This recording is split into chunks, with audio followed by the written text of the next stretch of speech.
자, 마켓나우 2부로 이어가겠습니다. 우리 시장 오늘 뉴욕 시장이 한 방 맞았잖아요. 간밤에 뉴욕 시장이 급락했습니다. 나스닥 지수가 4%가 넘게 떨어졌고 테슬라가 15% 넘게 떨어졌고 애플도 5% 넘게 팔란티어 요즘 많이 관심 있으실 텐데 10% 넘게 안 떨어진 종목이 없을 정도로 뉴욕 시장이 엄청나게 흔들렸습니다.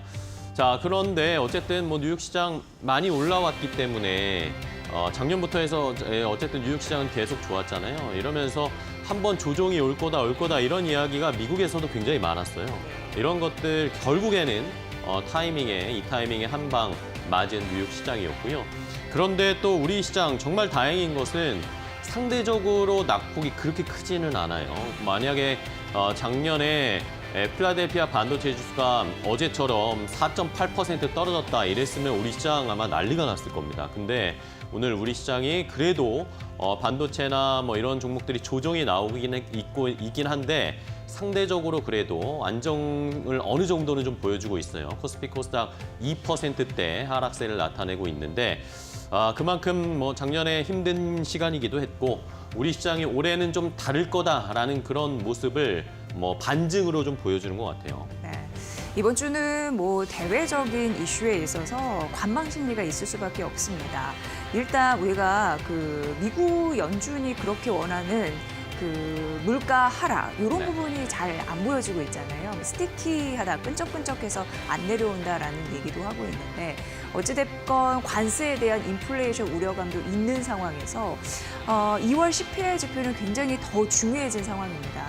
발표를 앞두고 있는 상황인데 그에 따라 시장의 방향성이 또 엇갈릴 가능성이 있으니까 미국의 경제 지표도 꼭 확인하시면서 점검하셔야 될 것 같습니다. 네, 자 이번 주에 어제도 말씀드렸지만 조용한 시장인 것 같지만 확인해야 봐야 할 것들이 굉장히 많은 한 주입니다.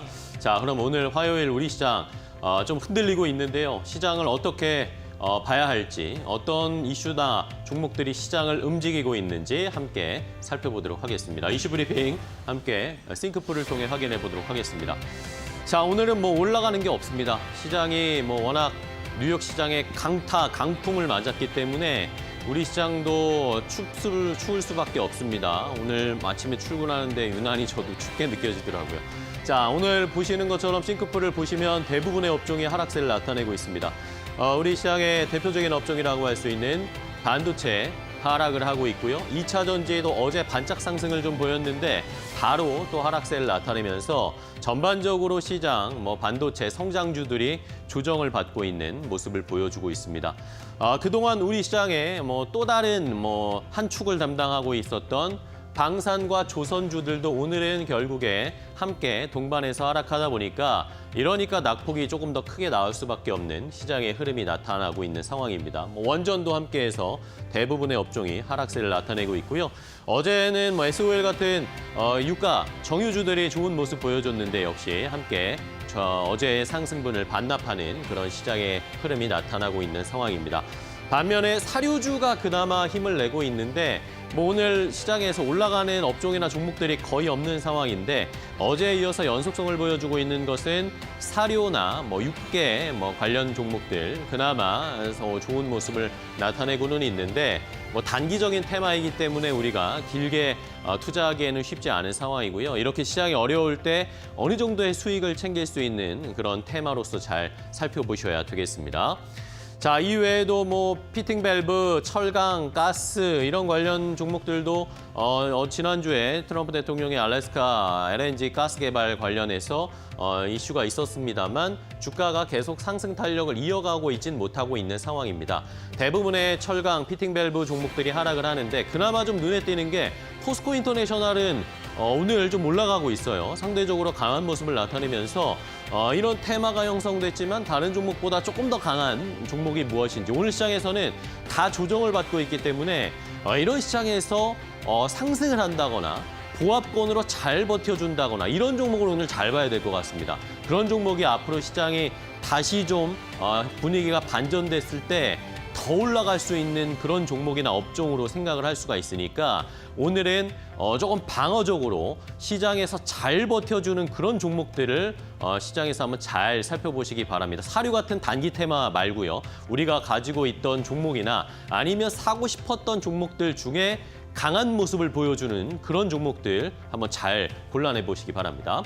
자, 그럼 이슈들 이 중에 하나 더 자세하게 체크를 해보도록 하겠습니다.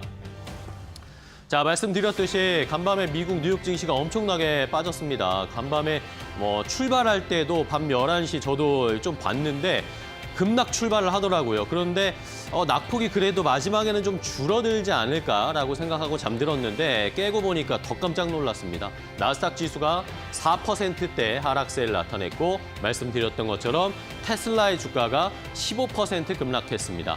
자, 미국의 경기 침체가 올 수도 있다라는 그런 불안감이 시장을 휘감은 모습이었는데요. 자, 트럼프 대통령이 폭스뉴스와의 인터뷰 이 내용이 공개가 됐는데 여기에서 폭스에서 이 질문을 했습니다. 경기 침체 이 예상을 하느냐? 지금 시장의 관세나 이런 인플레이션에 대한 부담, 그런데 여러 가지 불안한 상황이기 때문에 경기 침체가 올 수도 있는 거 아니냐라고 트럼프 대통령에게 물어봤는데 트럼프 대통령이 이렇게 얘기를 했습니다. 자, 이런 일에는 과도기가 있을 수 있다. 우리가 하는 것은 결국에는 부를 미국으로 다시 가져오는 것인데 이것을 성과를 만들어내기 위해선 시간이 조금 걸린다.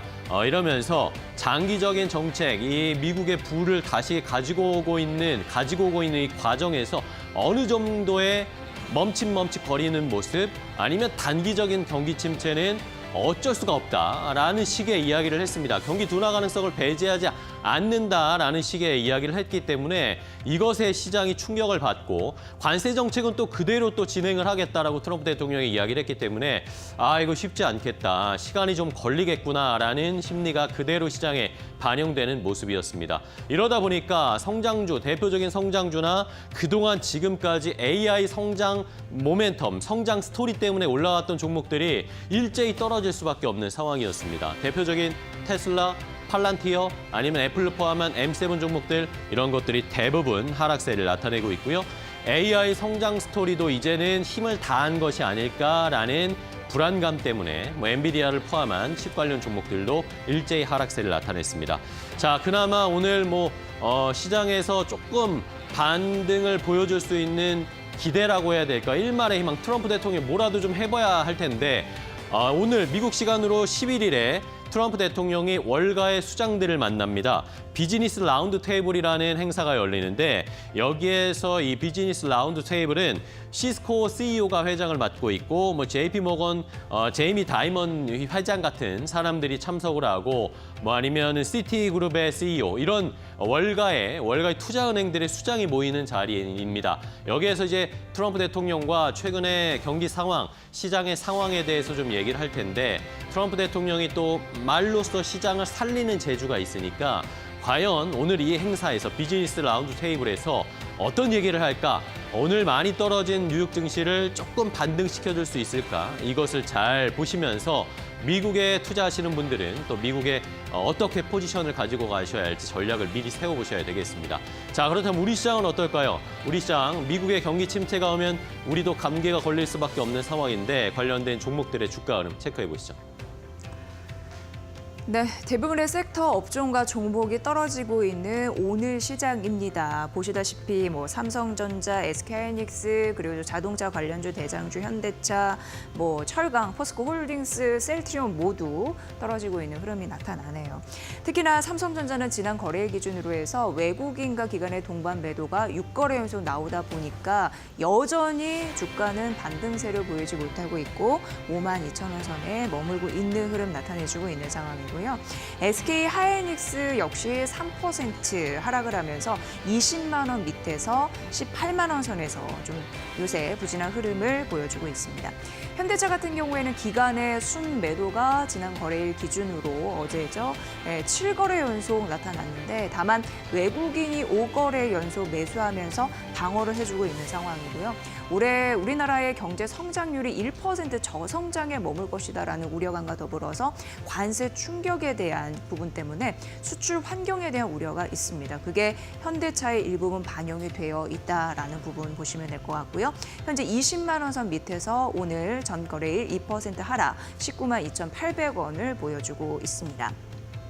포스코홀딩스는 글로벌 경기 침체 때문에 철강 소재 부분의 영업이익이 소폭 감소한 흐름들이 있었습니다. 결국 어제도 일부 말씀드렸지만 철강 공급 과잉 해소 이런 부분이 좀 받쳐줘야 되는 상황인데 초격차 기술 경쟁력을 가져가겠다라는 흐름은 나타나주고 있는 상황이고요. 다만 최근 외국인이 매수한 종목이다라는 점 눈여겨보시면 될 것 같고요. 마지막으로 바이오시밀러 글로벌 시장에서 확장을 위한 제약바이오주의 선전 올해는 좀 기대가 되는 바이나 일부 좀 오늘 주가 흐름 좀 보려고 집어넣습니다. 1% 하락하면서 18만 원 선에 좀 움직이고 있다라는 셀트리온까지 살펴봤습니다. 경기 침체 우려에 대한 파장 오늘 있네요. 두 번째 테마 넘어가 보도록 하겠습니다. 자, 오늘 우리 시장에서는 올라가는 업종이나 섹터를 찾기가 너무 어렵습니다. 대부분의 종목들이 하락을 하다 보니까 아니면 개별적인 이슈가 있는 종목들 정도만 튀어오르는 모습이지 상승하는 종목 찾기가 쉽지 않은데 그나마 오늘 이거밖에 없습니다. 사료주가 오늘 올라가고 있습니다. 어제에 이어서 오늘도 사료주가 올라가고 있는데 중국이 미국산의 농축산물의 대상을 해서 한 740여 개 품목의 관세를 부과하겠다 이야기가 나왔죠. 결국에는 트럼프 대통령은 무슨 일이 있어도 관세는 한번 밀고 나가 보겠다. 이걸로 협상의 카드를 쓰겠다라는 입장을 가지고 있고 반면에 중국은 뭔가 협상의 카드, 대화의 이야기를 제스처를 보이지 않고 있고 굳건하게 버티고 있고 이러면서 상대적으로 가볍게 보복 관세로 대응하고 있는 이 미중의 충돌 상황이 계속 이어지고 있는 상황입니다. 자, 이러면서 740여 개 10에서 15% 인상한다라는 이 관세. 여기에 상대적으로 수혜를 받을 수 있는 게 우리나라의 뭐 사료라든지 육계 관련 종목들 이런 것들의 모멘텀이 어제에 이어서 오늘 이어지고 있는 겁니다. 뭐 그나마 다행이라고 해야 될까요? 중국이 그래도 약간의 코멘트는 했습니다.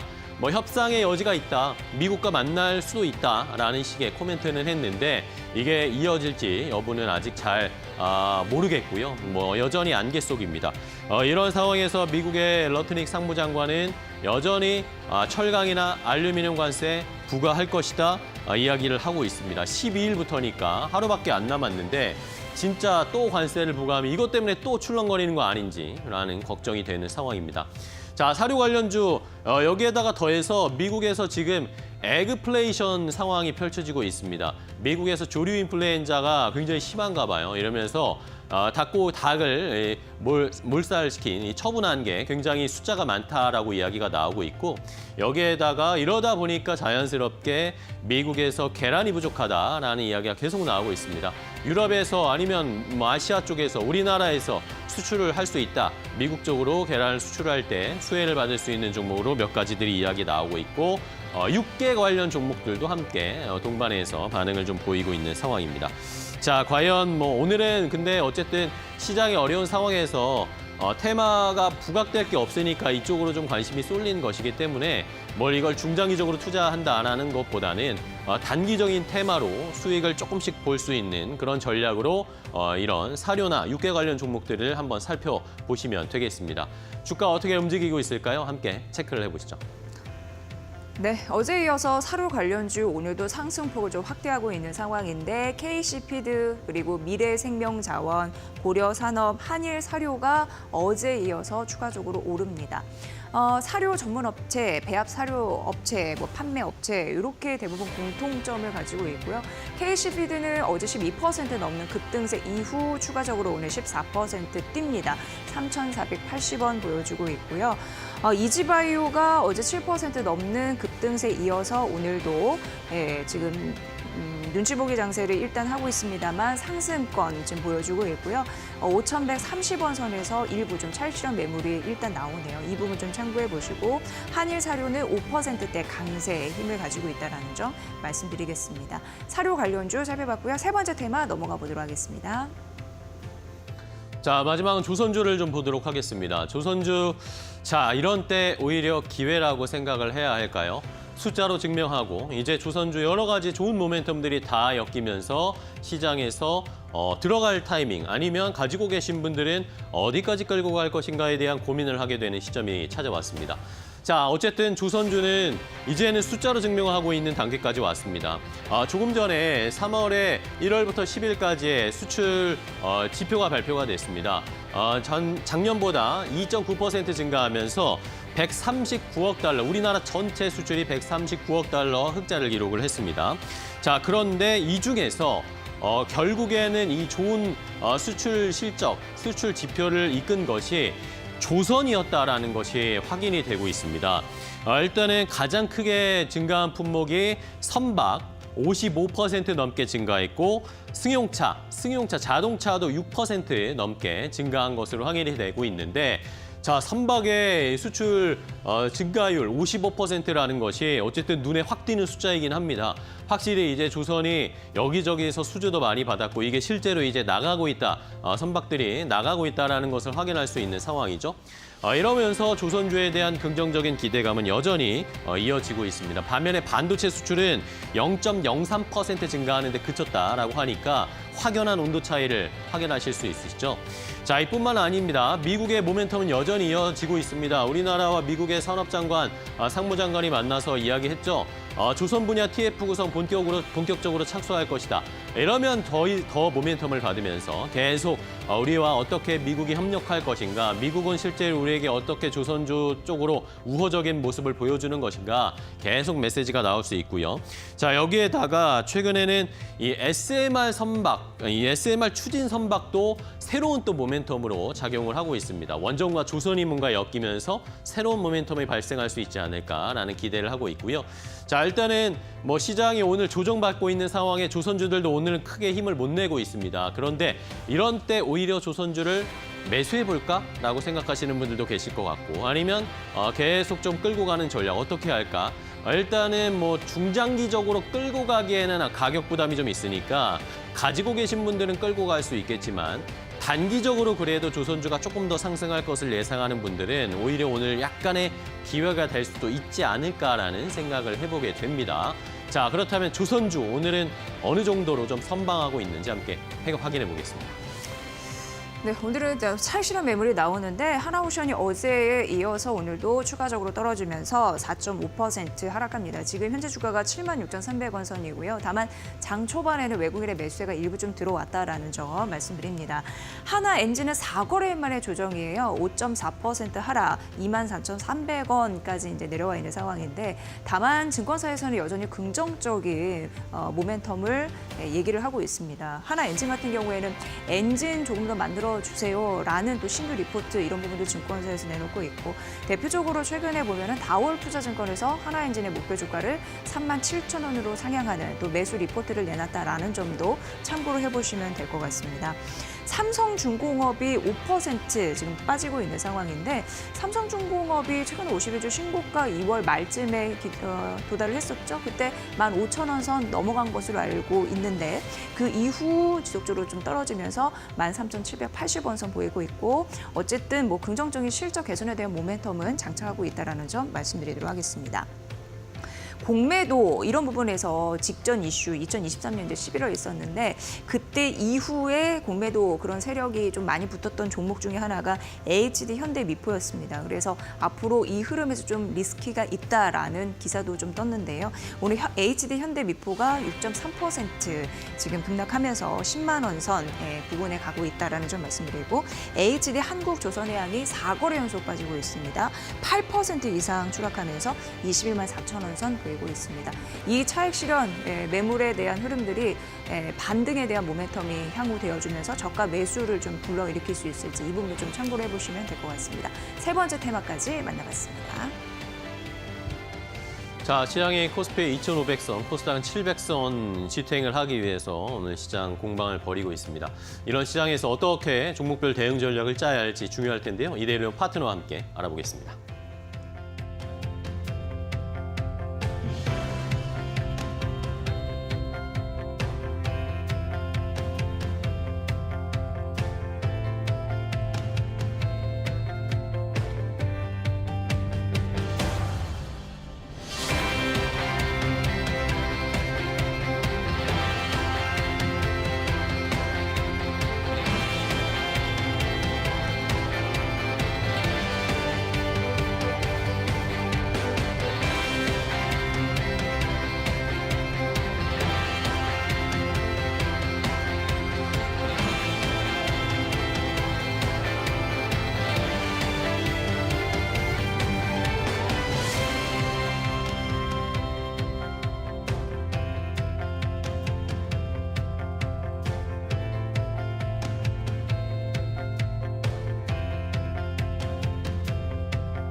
이데일리온 라이브 시간으로 이어가 보겠습니다. 오늘도 이데일리온 라이브를 통해서 여러분들과 소통을 하고 궁금증을 해결을 해주는 그런 시간으로 진행을 해보도록 할 텐데요. 저희 채팅창에 시장에 대한 걱정과 근심들 올려주시면 저희 이데일리온 파트너님과 함께 그 모색을 한번 해보는 시간으로 시간 꾸려가 보겠습니다. 오늘 이데일리온 라이브 이용철 파트너 함께합니다. 안녕하십니까? 네, 반갑습니다. 네, 반갑습니다. 시장의 분위기가 지금 시간이 지날수록 낙폭이 더 깊어지는 모습이 나타나고 있습니다. 사실 개장 직후만 하더라도 갭을 내리면서 하긴 했지만 미증시보다는 괜찮은 것 같다라는 생각이 들었었는데 지금은 양시장이 2% 이상씩 강하게 빠지고 있는 모습인데요. 파트너님 우선 우리 시장이 이렇게 빠지고 있는 이유부터 한번 짚어볼까요? 네, 오늘 이렇게 국내 증시가 양시장 모두 다 하락하게 된 배경 간단하게 먼저 설명을 해드리도록 하겠습니다. 트럼프 대통령이 인터뷰에서 장기적인 정책 목표 달성을 위해서 단기적인 경기 침체의 가능성을 배제하지 않겠다라는 발언을 통해서 글로벌 증시가 큰 폭으로 하락으로 마무리했는데요. 특히 나스닥이 4% 이상 하락을 했습니다. 근데 여러분들께서 좀 더 주목해 보셔야 될 부분은 이 4% 하락의 폭입니다.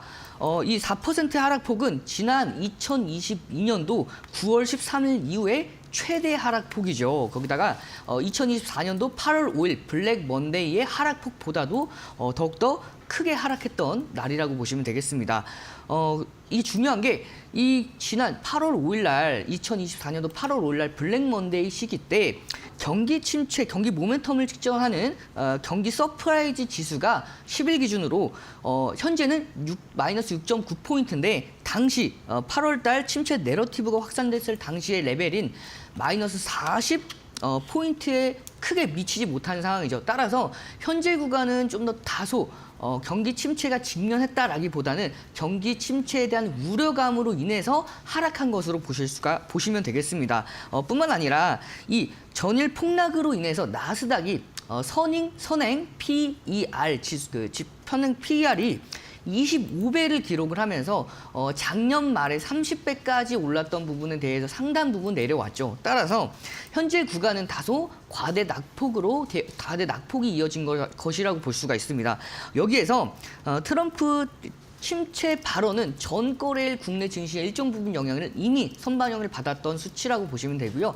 앞서서 계속해서 이 경기에 대한 침체 우려감은 이 트럼프 대통령의 관세 부분의 불확실성이 지속되는 그 상황에 따라서 계속해서 시장에 영향을 미쳤던 상황이기 때문에 이미 여러 번 시장에 악영향을 미쳤던 하락 모멘텀은 시간이 지나가면 지나갈수록 시장에 대해서 시장이 면역력을 갖게 됩니다. 따라서 국내 증시는 앞서서 2024년도 굉장히 글로벌 증시와 디커플링이 되면서 큰 폭의 조정 장세가 이어졌고 현재 국내 증시는 글로벌 증시와 키 맞추기를 계속해서 나가는 과정이죠. 따라서 글로벌 증시가 큰 폭으로 하락했다 하더라도 국내 증시는 하락폭이 제한되는 흐름입니다. 차트 보면서 기술적인 부분에 대해서 코스피 업종 지수 보면서 설명을 드리도록 하겠습니다. 자, 보시면 2024년도 12월 9일 저점 기준을 잡고 2025년도 2월 19일 고점 기준을 잡아서 이 피보나치 선을 그어보면 이 피보나치 조정대를 볼 수가 있습니다. 오늘 장중에 이 2516선, 이 중요 라인대를 안착을 했었지만 결국에는 이탈했습니다. 중요한 게 자, 여기 60일선, 초록색 선이 60일선입니다. 이 60일선 이동평균선을 마찬가지로 이탈을 했어요. 그러면 현재는 전 저점 2025년도 2월 10일에 저점 부분에 대해서는 지금 어느 정도는 방어해주고 있는 모습이지만 조금 더 눌릴 부분에 대해서는 여러분들께서 염두에 두셔야 됩니다. 그럼 눌린 폭은 대신 크진 않을 것으로 전망이 되는데요. 2491선까지는 2500선을 한 차례 훼손을 시키고 올라가야 추세적인 단단한 상승세까지 기대해 볼 수가 있기 때문에 단기적인 조정폭 이후에 추가적인 강한 회복세까지 기대해 볼 수가 있습니다. 뿐만 아니라 내일 발표될 소비자 물가지수 CPI 지수를 CPI 지수 발표를 앞두고 있는데요. 이게 시장 컨센서스는 하회로 전월 대비해서 하회로 기준이 잡혀져 있는데 중요한 건 이 CPI 지수가 시장의 예측치보다 좀 더 하회한다 하더라도 이번에 3월 FOMC 정례 회의에서는 금리를 인하할 가능성이 조금 더 높아지는 흐름이다라고 볼 수가 있기 때문에 너무나 안 좋은 흐름, 물론 경기 침체가 막 직면한 상황은 아니기 때문에 금리 인하를 한다 하더라도 크게 큰 폭으로 인하를 하진 않겠지만 인하할 가능성에 대해서 충분히 시장도 염두에 둘 수가 있습니다. 따라서 국내 증시뿐만 아니라 글로벌 증시가 오늘의 낙폭 이후에 점진적인 회복 장세에 이어갈 것으로 전망이 되고 있기 때문에 단기간 조정 장세에서 여러분께서 기회의 장으로 적극적으로 공략해 나갈 수가 있는 상황이라고 판단이 됩니다. 따라서 국내 증시 마찬가지 2,500선을 한번 훼손하고 다시 한번 안착했을 때 좀 더 공격적인 포트폴리오 전략 구성해 나가시면서 앞으로 회복 장대 상승하는 흐름들 함께 해 나가시길 바라겠습니다. 네, 알겠습니다. 오늘 뭐 시장이 흔들리곤 있습니다만 이 시장이 흔들리더라도 결국에는 반등할 것이다라고 긍정적인 전망해 주셨고요. 조정을 오히려 매수의 기회로 삼는 게 좋겠다라고 말씀을 해주시기도 하셨습니다. 그렇다면 우리가 이러한 시장 속에서도 눈여겨볼 섹터는 있을 것 같은데 파트너님께서 어떠한 섹터를 선정하셨는지 이제 알아보도록 하겠습니다. 오늘 가장 먼저 우크라이나 재건과 관련된 이야기 나눠보도록 할 텐데요. 우크라이나 재건 뭐 여러 가지 이슈가 있습니다만 지금 계속해서 노이즈가 나오고 있잖아요. 네, 과연 이게 타결이 될 수 있을지, 협상이 될 수 있을지 궁금한데 일정부터 좀 정리해 볼까요? 네, 젤런스키 대통령이 이번에 사우디에 도착을 했다라는 소식이 전해지면서 지난주부터 사우디에서 이제 젤런스키 우크라이나 대통령뿐만 아니라 이제 미국의 협상 대표단이 협상을 통해서 앞으로 이 러시아와 우크라이나의 종전을 마무리 지을 수 있을지 귀추가 주목이 되고 있는 상황인데요. 지난 28일 날 미국과 우크라이나의 정상회담이 파행되고 나서 미국에서 이제 군사 지원 중단에 대한 의지를 표명을 했죠. 그 이후에 부분 휴전안 이번 회담에서 이번 사우디 회담에서 부분 휴전안을 제시할 계획이기 때문에 이런 부분 일정 부분은 협상 가능성에 대해서 충분히 기대감이 높아지고 있는 시점입니다. 중요한 건 이 종목들 특히 이 재건 관련 종목들은 앞으로 계속해서 시장에서 긍정적인 영향을 받을 수밖에 없습니다. 특히 우크라이나와 러시아가 종전 혹은 휴전이 된다고 했을 때 지금 시장에 대해서 가장 크게 우려감을 받고 있는 부분이 바로 다름 아닌 관세죠. 이 관세로 인해서 물가에 대한 상승 압박, 이 물가를 러시아와 우크라이나가 종전이 된다고 가정을 했을 때 혹은 휴전까지만 된다고 가정을 했을 때 물가에 대한 상당 부분을 잡힐 가능성이 높습니다. 따라서 이 트럼프 대통령 마찬가지로 이 러시아와 우크라이나의 휴전에 대해서 굉장히 강한 의지를 가지고 있을 것이 분명하기 때문에 이 우크라이나 재건 관련 종목들은 시장이 조정을 받아줄 때마다 여러분들께서 좀 관심 있게 지켜보시는 편이 좋을 것 같아요. 그 중심에 있는 종목이 HD 현대건설기계입니다. 이 HD 현대건설기계 같은 경우에는 시가총액 1조 이상 되는 종목들 중에서 우크라이나 재건 관련 종목 중에 가장 수혜를 직접적으로 받아갈 수 있는 종목 중에 한 종목인데요. 특히 이 종목의 경우에는 우크라이나를 방문해서 현지 지역 정부와 이미 과거에 파트너십을 맺었습니다. 그러면서 굴착기까지 기증했던 이력을 가지고 있는 종목이죠. 차트 보면서 기술적인 부분에 대해서 조금 더 자세하게 설명을 드리면 이 종목이 현재 2024년도 11월 장중 17%대까지의 강한 상승세로 출발했습니다. 이렇게 강한 상승 추세를 신호탄을 쏘아 올렸죠. 이 상승 추세를 단 한 번도 이탈한 적이 없습니다. 보시면 저가 기준에 대해서 파동의 저점을 이어보면 이 상승 추세를 계속해서 이어가다가 3월 4일 날 장중 13%대까지 조정을 받았음에도 불구하고 결국에는 밑꼬리를 말아 올리면서 장중 마이너스 4%대로 상승 추세 안에 안착을 했거든요. 따라서 현재 3%대라는 조정 장세가 이어짐에도 조금 더 눌릴 수가 있습니다. 하지만 이 7만 원 라인대를 이탈하지 않는 선에서 다시 한번 상승 추세를 강하게 지켜주는 흐름까지 기대해 볼 수가 있기 때문에 우크라이나 관련주 중에서 시가총액 1조 이상 종목 거기다가 실적까지 동반한 HD 현대건설기계 여러분께 좀 더 관심 있게 지켜보시길 바라겠습니다. 네, 알겠습니다. 우크라이나 재건과 관련해서는 HD 현대 건설기계를 언급을 해주셨습니다. 재건주들 그 가운데서도 실체가 있는 종목을 잘 선별해서 고르는 게 중요한데 한 종목 언급해 주셨으니까요. 꼼꼼하게 확인해 보시면 좋을 것 같고요. 이어서 두 번째 섹터 이야기 나눠보겠습니다.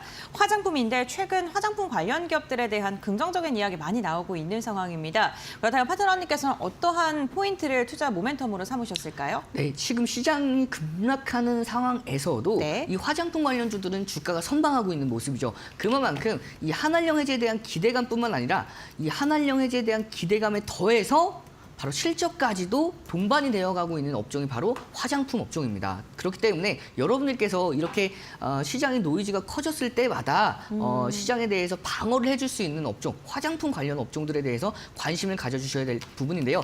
특히 작년 기준으로 해서 화장품 업종의 실적이 수출액이 사상 최대치를 경신을 했습니다. 2012년도에 10억 달러였는데 무려 12년 만에 10배가 넘어가는 성장률을 보였죠. 그만큼 실적이 계속해서 급증하고 있는 상황에서 한알령 해제라는 날개까지 달아준다면 이 화장품 관련 업종들에 대한 강한 상승세, 앞으로 추가적인 상승세까지 기대해 볼 수가 있는 상황입니다. 그 중심에 있는 종목 중에 하나가 바로 코스맥스입니다. 이 코스맥스는 SSG.com, 쓱닷컴이라고 하죠.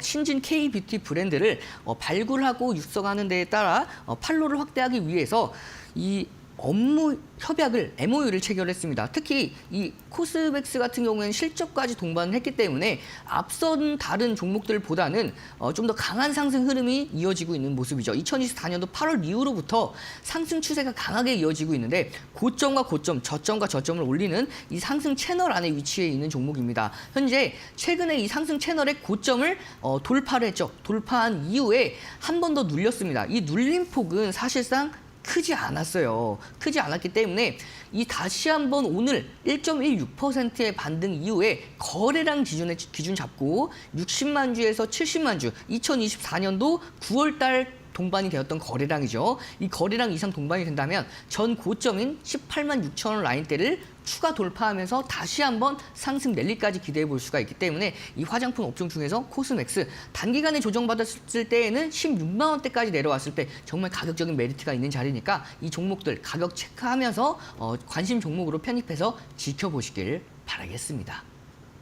네, 화장품 관련된 섹터를 오늘 두 번째로 언급해 주셨고요. 화장품 기업들 가운데에서는 코스맥스를 지금 뽑아 주셨습니다. 저희가 미용과 관련된 이야기를 나누고 있는데 우리 시청자님들께서 질문을 하나 주셨습니다. 혹시 미용 테마는 어떻게 보시는지 궁금합니다라고 지금 댓글을 남겨주셨는데 어제만 하더라도 의료 미용 관련 기업들 시총 상위권들의 흐름이 굉장히 좋았는데 오늘은 또 시장 분위기 때문인지 같이 좀 하락을 하는 모습입니다. 그래도 의료 미용 관련된 기업들 계속 봐야 될까요? 어떻게 보세요? 저는 의료 미용 관련된 종목들은 여러분께서 지속적인 관심이 필요하다라고 생각을 합니다. 그렇기 때문에 여러분들 이렇게 시장이 조정 받아줄 때 지금 당장 공략하시기보다는 시장이 조정을 받아주고 나서 반등이 나오는 걸 확인하고 공략을 해 나가시는 게 좋을 것 같고요. 특히 중요 타점들, 중요 지지 라인대를 그어보시면 반복해서 지지받고 반등하는 흐름들을 확인하실 수가 있습니다. 따라서 여러분들께서 공략을 하실 때 이러한 중요 추세선의 안에 있는 중요 지지 라인대에서 정확하게 기준 잡고 회복을 했을 때 시장 자체가 급락했을 때 싸다고 공략하기보다는 시장의 조정 장세가 마무리가 되고 나서 반등하는 흐름을 확인하고 공략하신다면 안정적인 상승 흐름까지 함께 할 수 있을 것으로 전망이 됩니다.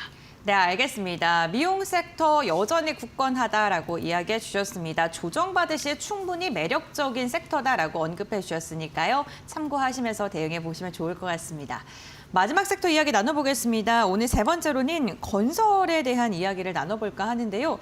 최근에 건설 관련된 지금 섹터에 대해서 긍정적인 기사들도 나오고 있는 상황입니다. 어떤 부분은 우리가 집중적으로 보면 좋을까요? 네, 건설업은 세 가지 포인트만 여러분들께서 알고 가시면 되겠습니다. 시간 관계에서 좀 빠르게 정리해서 말씀을 드리면 자, 첫 번째로는 정책 모멘텀이 있고요. 두 번째로는 실적이 계속해서 올라가고 있습니다. 세 번째로는 이 업황 지표들이 계속해서 개선이 되고 있어요. 따라서 지금 현재까지만 보더라도 기사뿐만 아니라 증권사 리포트도 굉장히 건설 업종들에 대해서 긍정적인 리포트가 쏟아지고 있는 상황이죠. 여러분들께서 이 과정에서 이 정말 많은 건설 업종 중에서 가장 관심을 가져보셔도 될 종목 중에 하나가 바로 이 HDC 현대산업개발입니다. 이 종목의 경우에는 대표 주택주로서 밸류에이션이 회복이 되고 있는 상황에서 최근에 서울원 분양에 성공을 했습니다. 따라서 실적이 추가로 상향될 가능성이 굉장히 높기 때문에 이 부분에 대해서 여러분께 긍정적인 부분을 체크해 보시면서 자, 최근에 주가 흐름도 매우 긍정적이에요. 2024년도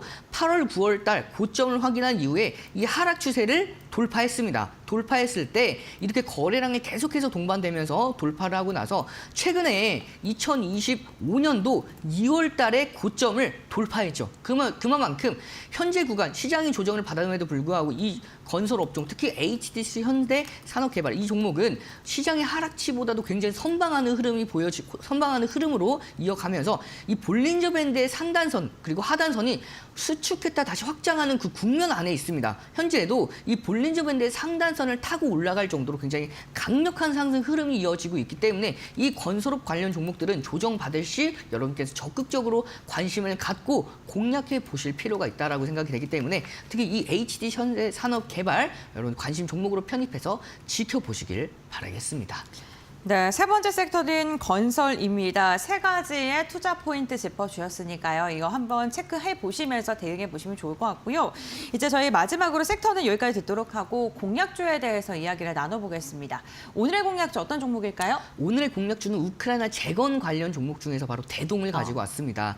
특히 대동의 경우에는 앞서서 말씀을 드렸던 이제 우크라이나 재건 관련 이슈가 불거질 때마다 특히 농업 부분에 대해서 가장 크게 수혜를 받을 수 있는 종목이 바로 이 대동입니다. 특히 대동기어의 경우에는 앞서서 이 대동보다도 조금 더 탄력성이 높은 종목이긴 하나 대동을 가지고 온 이유 중에 하나는 가격적인 메리트가 워낙 충분하다고 볼 수가 있습니다. 특히 이 대동 같은 경우에는 앞서서 우크라이나 현지 총판과 300억 원 규모의 트랙터 공급 계약을 3년간 계약을 한 이력이 있기 때문에 앞으로 이제 농업 부분에 대해서 우크라이나 재건 관련 이슈 종목 중에서 가장 크게 직접적으로 수혜를 받아볼 수 있는 종목 중에 하나가 이 대동인데요. 차트 보면서 기술적인 부분에 대해서 좀 더 빠르게 설명을 드리도록 하겠습니다. 앞서서 2024년도 11월 15일 날 저점을 형성했죠. 이 저점을 마이너스 6%대에서 플러스 8%대까지 끌어올렸습니다.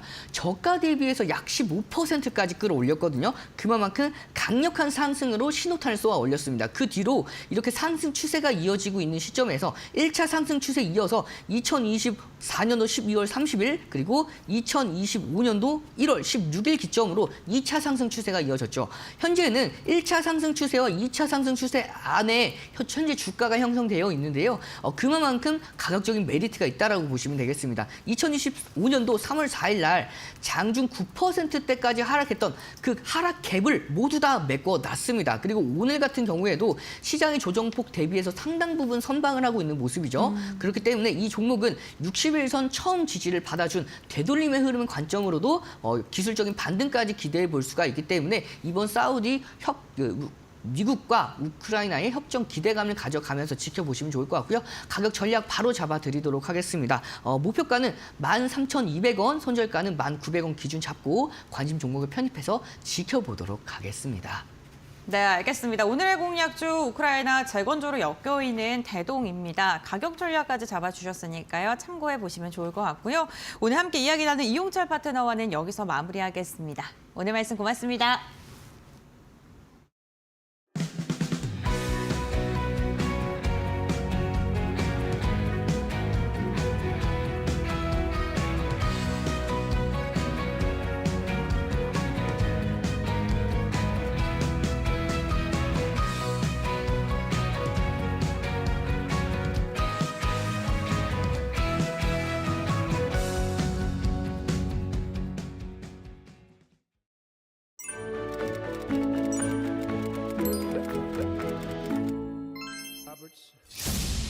Make America great again.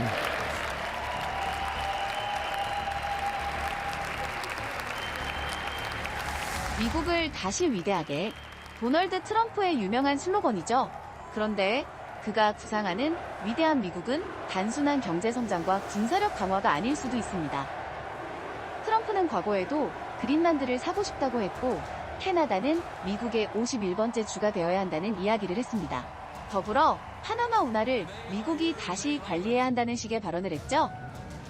그리고 취임 이후 더욱 공격적인 행보를 보이고 있습니다. 이 모든 움직임이 뜻하는 바는 무엇일까요? 지금부터 천천히 살펴보겠습니다. 먼저 오늘은 그린란드에 대해 설명해 드릴게요. 그린란드는 덴마크 자치령으로 외교권과 국방은 덴마크 정부가, 나머지 모든 정책 결정에 대한 자치권은 그린란드 자치정부가 갖고 있죠. 그린란드는 영토의 80%가 얼음으로 이뤄진 북극권의 외진 땅인데요. 이런 땅을 왜 미국이 갖고 싶어 할까요? 첫 번째 이유는 군사적 필요성 때문입니다. 그린란드는 미국과 유럽 사이에 위치해 있어서 러시아나 중국, 이란 등으로부터의 핵 미사일 공격 시 사전에 경고할 수 있는 위치에 있고요. 이들 국가가 해로를 이용해 대서양에 진출하는 것을 통제하는 중요한 군사적 요충지입니다. 미국의 입장에서는 방어를 위한 길목이 되는 것이죠. 현재도 미국은 군사방위 조약을 맺고 그린란드에 공군기지를 운용하고 있습니다. 또한 지구온난화로 북극의 빙하가 빠르게 녹으면서 북극해 중간을 관통하는 횡단회로가 그린란드의 동쪽 해안을 지나가게 될 가능성이 높다고 하는데요. 새로운 회로를 미국이 확보함으로써 중국과 러시아를 견제하고 아시아, 북미, 유럽을 오갈 수 있는 북극 항로를 선점할 수 있는 것이죠. 그리고 그린란드에는 풍부한 천연자원이 매장되어 있는데요. 앞서 빙하가 녹고 있다고 말씀드렸죠. 거대한 빙하 때문에 채굴이 쉽지 않았던 자원들은 이제 점점 채굴이 쉬워지고 있습니다. 그린란드에는 전 세계 매장량의 13%가량의 석유, 30%의 천연가스가 매장되어 있는데요. 뿐만 아니라 반도체나 전기차 제조에 필요한 희토류 광물들이 풍부하게 매장되어 있다고 합니다. 이를 통해 미국 경제를 강화하는 것은 물론 현재 희토류를 독점하다시피 하는 중국을 견제할 수도 있기 때문입니다. 이런 이유 때문에 트럼프 대통령은 집권 1기 때부터 그린란드에 눈독을 들여왔는데요. 집권 2기인 지금 더욱 공격적인 행보를 보이고 있습니다. Well, we need Greenland for national security purposes. I've been told that for a long time, long before I even ran. I mean, people have been talking about it for a long time.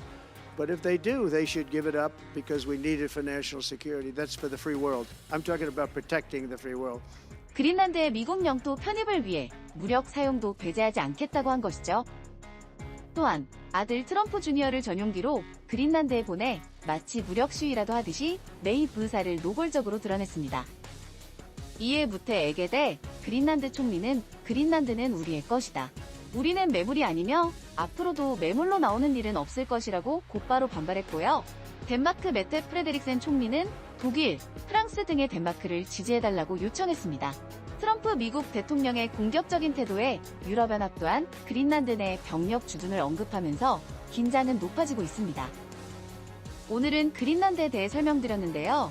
다음 시간에는 파나마 운하에 대해 이야기해드릴게요.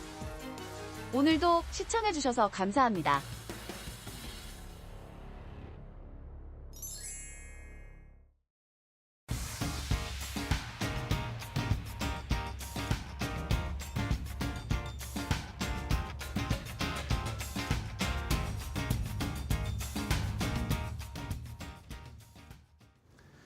자, 박현아 위부와 함께하고 계십니다. 우리 시장 오늘 낙폭은 조금씩 좀 줄여가고 있어요. 코스피, 코스닥 모두 지금 1.96, 1.97%, 2% 내로 하락을 많이 줄인 상황인데 아쉬운 것은 외국인 기관이 양시장에서 전부 다 함께 매도를 하고 외국인이 현선물을 전부 다 매도로 포지션을 잡고 있다라는 것은 좀 아쉽네요. 선물 시장에서 또 많이 팔고 7,800억 원, 거의 8천억 원 가까이 매도를 하고 있고 현물도 코스피에서 2천억 원 넘게 매도세가 좀 커지고 있는 상황입니다.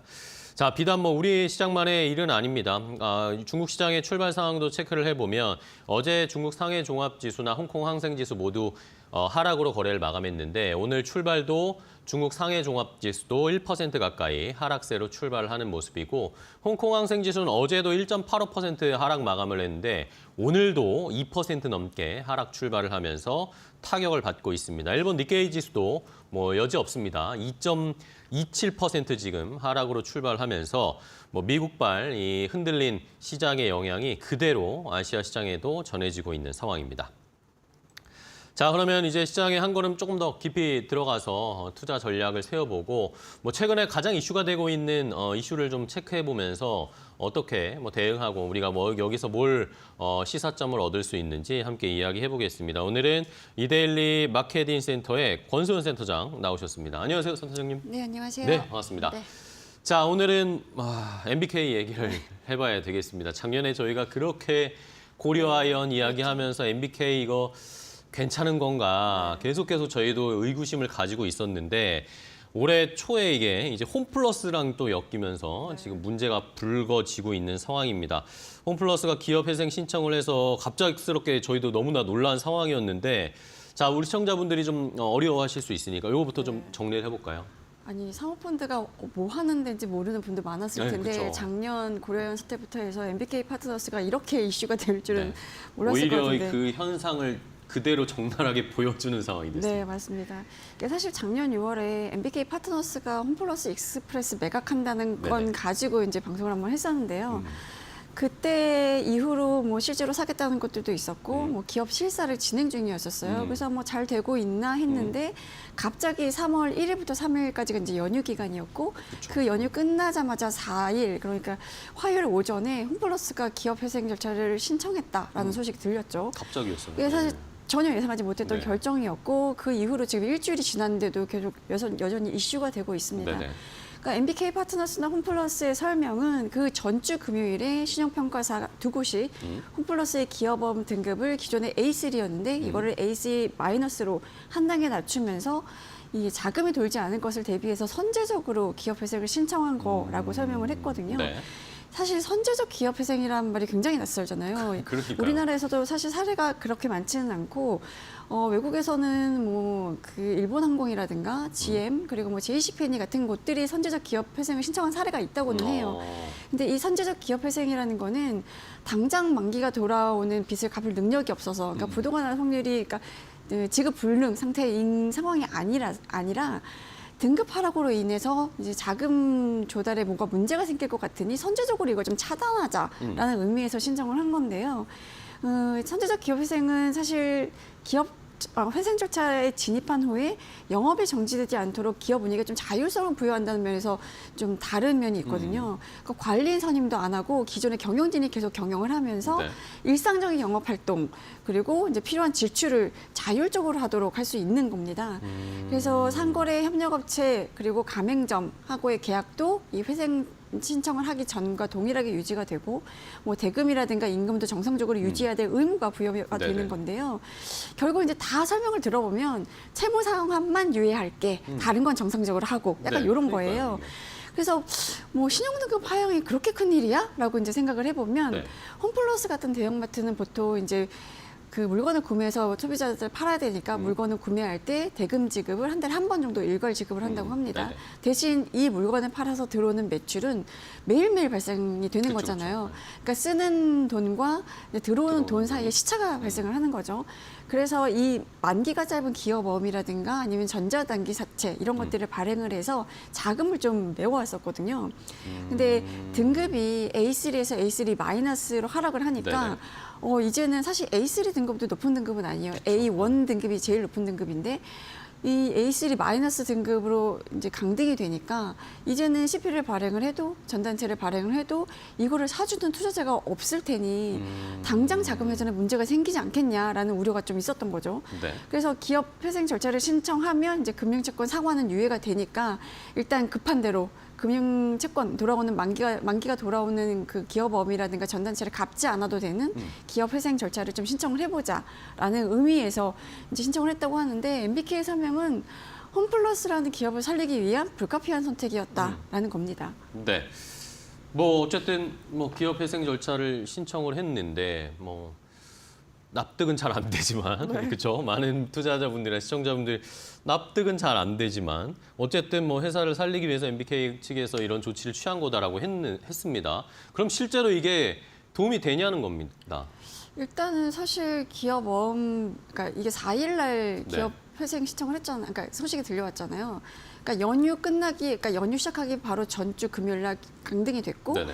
연휴 끝나고 나서 실제로 자금을 조달해 보니 잘 안 되더라. 이것도 아니고 자금이 잘 안 될 것 같아요라는 이제 예상치로 신청을 한 거잖아요. 근데 한편으로는 이 기업회생 신청을 했다는 것 자체가 기업에게 어찌 보면 좋은 글씨가 새겨지는 거예요. 그렇죠. 안 좋다고 그쵸. 자백하는 거잖아요. 뭐 세상에 나 어려워요. 우리 네. 기업 자금 조달하기 좀 빠듯해요라고 이제 알리는 셈인 건데 그러니까요. 그러니까 이 기업회생을 신청했다는 소식이 알려지자마자 납품 중단하는 업체들이 생기고 홈플러스 상품권 취급 안 하겠다. 네, 사실 그렇죠. 홈플러스 상품권 쓸 수 있는 것들이 여러 곳이 있었는데 여기서도 이제 상품권 안 받아요. 이런 상황이 생기고 이런 데들은 이제 기본적으로 다 같은 생각인 거죠. 홈플러스한테 돈을 받을 수 있을지 모르겠다라는 그러니까요. 이제 불확실성 때문에 그런 건데 물론 이제 시간이 지나면서 최근에는 납품을 재개하는 업체도 생기고 네. 홈플러스가 상거래 채권 상환도 시작하긴 했거든요.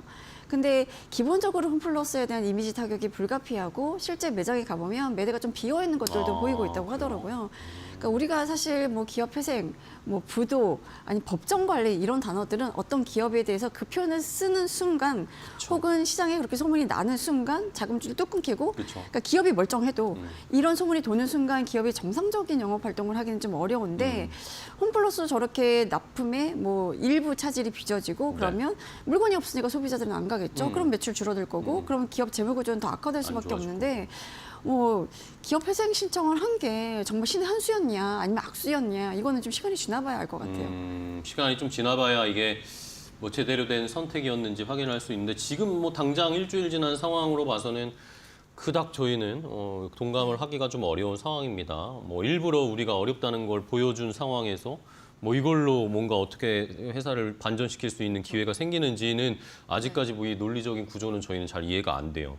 그러면은 어쨌든 뭐 이 기업 회생 절차를 신청한 것 자체로 저희는 당황스럽고 좀 놀라웠는데 이게 또 굉장히 빠르게 진행된 것도 이거 저도 놀랐어요. 연휴 지나고 나서 갑작스럽게 나온 것도 그랬는데 살펴보니까 뭐 한 2, 3일 만에 그냥 바로 이렇게 결과가 나온 게 가능한가요, 이게? 2, 3일 만도 아닙니다. 이게 4일로 넘어가는 자정쯤에 온라인으로 신청을 했다고 해요. 네. 그리고 나서 법원에 기업 회생 신청 개시, 그러니까 네. 기업 회생 개시 결정이 내려진 게, 그러니까 승인을 해준 게 그 4일 날 오전 한 11시쯤이었거든요. 그 휴일 빼면 보도 자료를 받은 게 아. 11시 한 45분 정도였으니까 그야말로 그러니까 신청 후 11시간 만에 그러니까요. 이 승인 결정이 내려진 거예요. 그러니까 진짜 초스피드로 결정이 내려진 건데 보통 회상 신청을 하면 개시 결정까지는 한 달. 몇 달이 예, 걸리잖아요. 뭐 많게는 2달 정도 네. 걸리는데 그래서 일각에서는 등급 강등 이전부터 홈플러스하고 MBK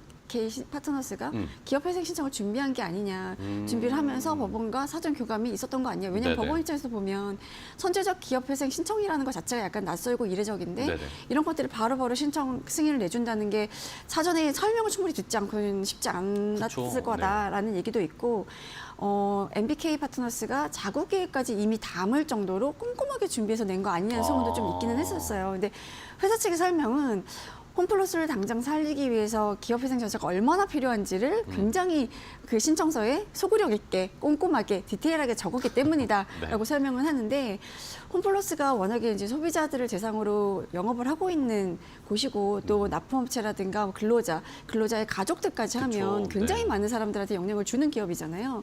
그렇기 때문에 정상적인 영업 활동을 이어가기 위해서 법원 입장에서는 빨리 결정을 내려준 거 아니냐라고 이제 뭐 판단을 하고 있긴 한데 이게 어찌 보면 반대로 당장 돈을 못 갚는 상황은 아니기 때문에 선제적 기업 회생 신청이 그렇게 빨리 승인된 거 아니냐라는 해석도 좀 가능하긴 한 것 같아요. 네. 자, 이런 참 우리가 경험해보지 못한 요 상황이어서 저희도 해석하기가 참 애매한데 그러면은 근데 또 이게 홈플러스 측이 뭐 이렇게 어쨌든 뭐 경영을 정상적으로 유지하기 위해서 또 반전을 위해서 이렇게 기업 회생 절차를 신청했다고 했는데 그러면서도 또 이 신용평가사들한테 우리가 너희가 신용 등급을 내려니까 우리가 이렇게 할 수밖에 없었다 이런 식으로도 얘기를 해요. 그러니까 신용평가해서 등급을 이제 결정하는 거는 신평사의 전적인 네네. 권한인 거죠. 여러 가지를 분석, 여러 가지 지표를 보거든요. 근데 이제 홈플러스하고 MBK 파트너스 측의 주장은 이겁니다. 그러니까 사실 1월 30일 기준으로 직전 12개월간의 홈플러스의 매출액을 보면 전년 같은 기간 대비로 2.8% 정도 늘었다는 거예요. 그러니까 실적이 내리막길은 아니었다라는 네네네. 거였고 삼각적 영업이 그러니까 우리가 에비타라고 부르는 이 이제 수익성을 보는 지표도 2,374억 원으로 플러스였고 가장 중요하게 보는 게 이제 부채 비율인 건데 부채 비율이 462%, 그 전해에 비해서 1,506% 줄었는데 왜 강등을 했는지 모르겠다라는 거예요. 근데 이제 신평사들의 주장은 이겁니다. 네. 부채 비율이 개선된 건 맞으나 그게 뭔가 차입금을 갚아서 혹은 이제 영업이익이 많이 늘어서 그 영업이익으로 빚을 이제 충당할 수 있을 만큼 충분히 이 현금 창출 능력이 되느냐 이게 아니라 그 상환 전환 우선주라는 거를 발행을 했었어요 홈플러스가. 네네. 근데 이게 원래는 부채로 잡혀 있다가 자본으로 전환한 역량, 그러니까 회계상 분류를 달리해서 자본의 비중이 늘어나고 그래서 부채 비율이 감소했기 때문인 거지 실질적으로 홈플러스의 부채, 그러니까 재무 구조가 개선된 건 아니다라고 이제 설명을 한 거예요. 네네. 그래서 뭐 삼각적 영업이익이 뭐 플러스이긴 하지만 이게 계속 내리막길을 걷고 있고 이것만으로는 너희들이 뭐 빌린 그 빚에 대한 이자를 갚기가 충분하지 않은 거 아니냐. 그리고 실제로 홈플러스의 이자 보상 배율, 그러니까 벌어서 이자를 갚을 수 있는 네네. 그 배율, 이게 1을 계속 밑돌았거든요. 그러니까 영업이익으로 이자를 갚을 수 있는 수준이 안 된다는 건데 사실 신평사들이 지난 6년간 계속 이제 등급을 낮춰가면서 경고를 해오긴 했었어요. 그래서 계속 낮췄잖아요. 그렇죠. 계속. 예, 한 단계씩, 한 2012년만 단계씩. 해도 홈플러스 신용등급이 그 장기채 같은 경우에는 AA, AA 마이너스였고 이 정도면 이제 굉장히 우량 기업으로 평가를 받았던 거고 단기 신용등급이 가장 높은 수준이 A1이었거든요. 근데 MBK가 인수할 때 뭐 사실 홈플러스가 이미 영국 테스코 본사로부터 한 1조 3천억 원 정도 이거 네네. 굉장히 고금리 10% 이상의 고금리를 빌려 있었던 상황이었고 운전자본 단기 운전자본으로 한 7천억 원가량 빌려서 갖고 있었던 상황이었거든요. 그 이후에 뭐 고금리 차입금은 국내 금융기관한테 빌려서 이제 차환을 하기도 했고 하지만 이제 결정적으로는 이자를 이제 감당하기에는 네. 영업이익이나 이런 것들이 좀 부족했다라는 점. 그리고 실제로 뭐 여러 가지 요건들이 좀 있었잖아요. 뭐 탄핵 정국 이후에 소비 심리가 좀 악화되고 있고 그렇죠. 지금 대법원의 통상임금 범위 확대 결정하면서 인건비 상승 이런 것들도 좀 부담이고 그러니 앞으로도 홈플러스의 이 영업 수익성 추이로는 이런 이자를 감당하기 좀 힘들 거다라는 게 이제 신평사들의 판단이었던 거거든요. 네. 그래서 지금은 이제 기업회생 신청을 했으니까 홈플러스의 기업업의 등급은 D등급, 가장 낮은 단계로 완전, 이제 추락을 한 그렇죠. 상태입니다. 그래서 지금 거의 이 채권에 대해서는 이걸 갚을 능력이 없다라고 판단한 상태인 거죠. 네.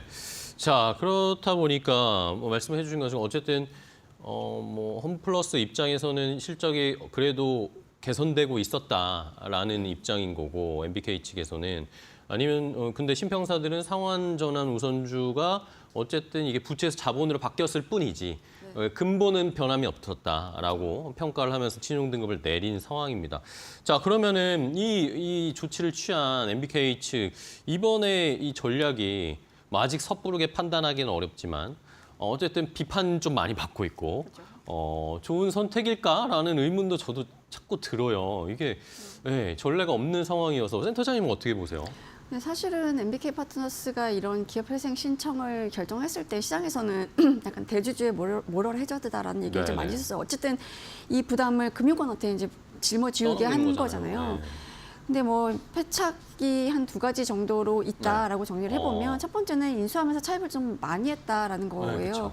우리가 보통 M&A 할 때 레버리지 바이아웃이라는 이제 표현을 많이 쓰는데 LBO라고. 그러니까 사모펀드들이 인수를 할 때 외부에서 차입을 해서 그 인수금융을 조달하는 경우들이 좀 많긴 한데 우리 집 살 때도 그렇잖아요. 뭐 주택담보대출을 받아가지고 집을 샀는데 집이 이만큼 오르면 사실 수익률 자체는 올라가는 거거든요. 그쵸. 내가 네. 투자한 자본 대비 수익률은 올라가는 건데 이 홈플러스는 차입 비중이 커도 좀 너무 컸다라는 평가예요. 당시 영국 테스코로부터 인수한 인수 가격, 그러니까 MBK가 낸 가격이 7조 2천억 원이었거든요. 어우, 네. 심지어 이때 MBK 파트너스가 우선 협상 대상자, 그러니까 그러니까 우선 협상 대상자로 선정되지도 않았는데 가격을 높이면서 이제 최종 이제 사들인 거예요. 그래서 시장에서는 이게 과연 이제 승자의 저주가 그러니까, 되지 않을까라는 배팅이 됐군요, 그때. 우려도 좀 있었는데 그때 이미 홈플러스는 조금 이제 내리막길을 걷기 시작했는데 이 7조를 넘는 돈을 주고 사는 게 맞냐, 너무 비싸지 않냐라는 너무 평가가 좀 있었어요. 근데 뭐 이 중에서도 이제 인수를 위한 차입금이 2조 7천억 원 정도였었고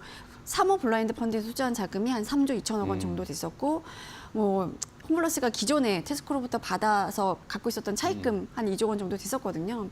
근데 이런 LBO 전략 같은 게 뭐 다 이런 결과를 내는 건 아닙니다. 기본적으로 이제 자금을 빌려서 인수를 했을 때 인수한 기업이 영업을 잘해서 수익을 잘 내면 그 수익을 가지고 갚으면 되는 그쵸? 거거든요. 네. 근데 문제는 홈플러스의 이 업황, 홈플러스를 둘러싼 영업 환경이라든가 그쵸. 이런 것들이 아주 그게 안 좋은 방향으로 성장 흘러가기 가능성이 시작했죠. 사실 그렇게 밝지는 않았잖아요. 그렇죠. 그러니까 그 이후에 이커머스 비중이 확 늘어나면서 뭐 대형마트들은 굉장히 영업하기 어려운 환경이 됐고 거기에다 이제 정부의 정책도 좀 뭐 어느 정도 작용을 했는데 대형마트에 대해서 의무휴업을 결정을 그쵸, 하는 식의 규제에 나섰고 그 이후에 또 코로나19가 터졌잖아요. 네네. 그러니까 코로나19 때문에 오프라인 매장을 방문해서 직접 이제 구매를 하는 고객들은 많이 줄어든 대신 대부분 이제 온라인으로 사기 시작했고 팬데믹 종료 후에 이제 매장으로 사람이 좀 오려나 했는데 그 코로나 터지기 전과 비교해 보면 그렇게 완벽하게 회복이 된 것도 소비 아니고 패턴이 완전 바뀌었으니까. 그렇죠. 네.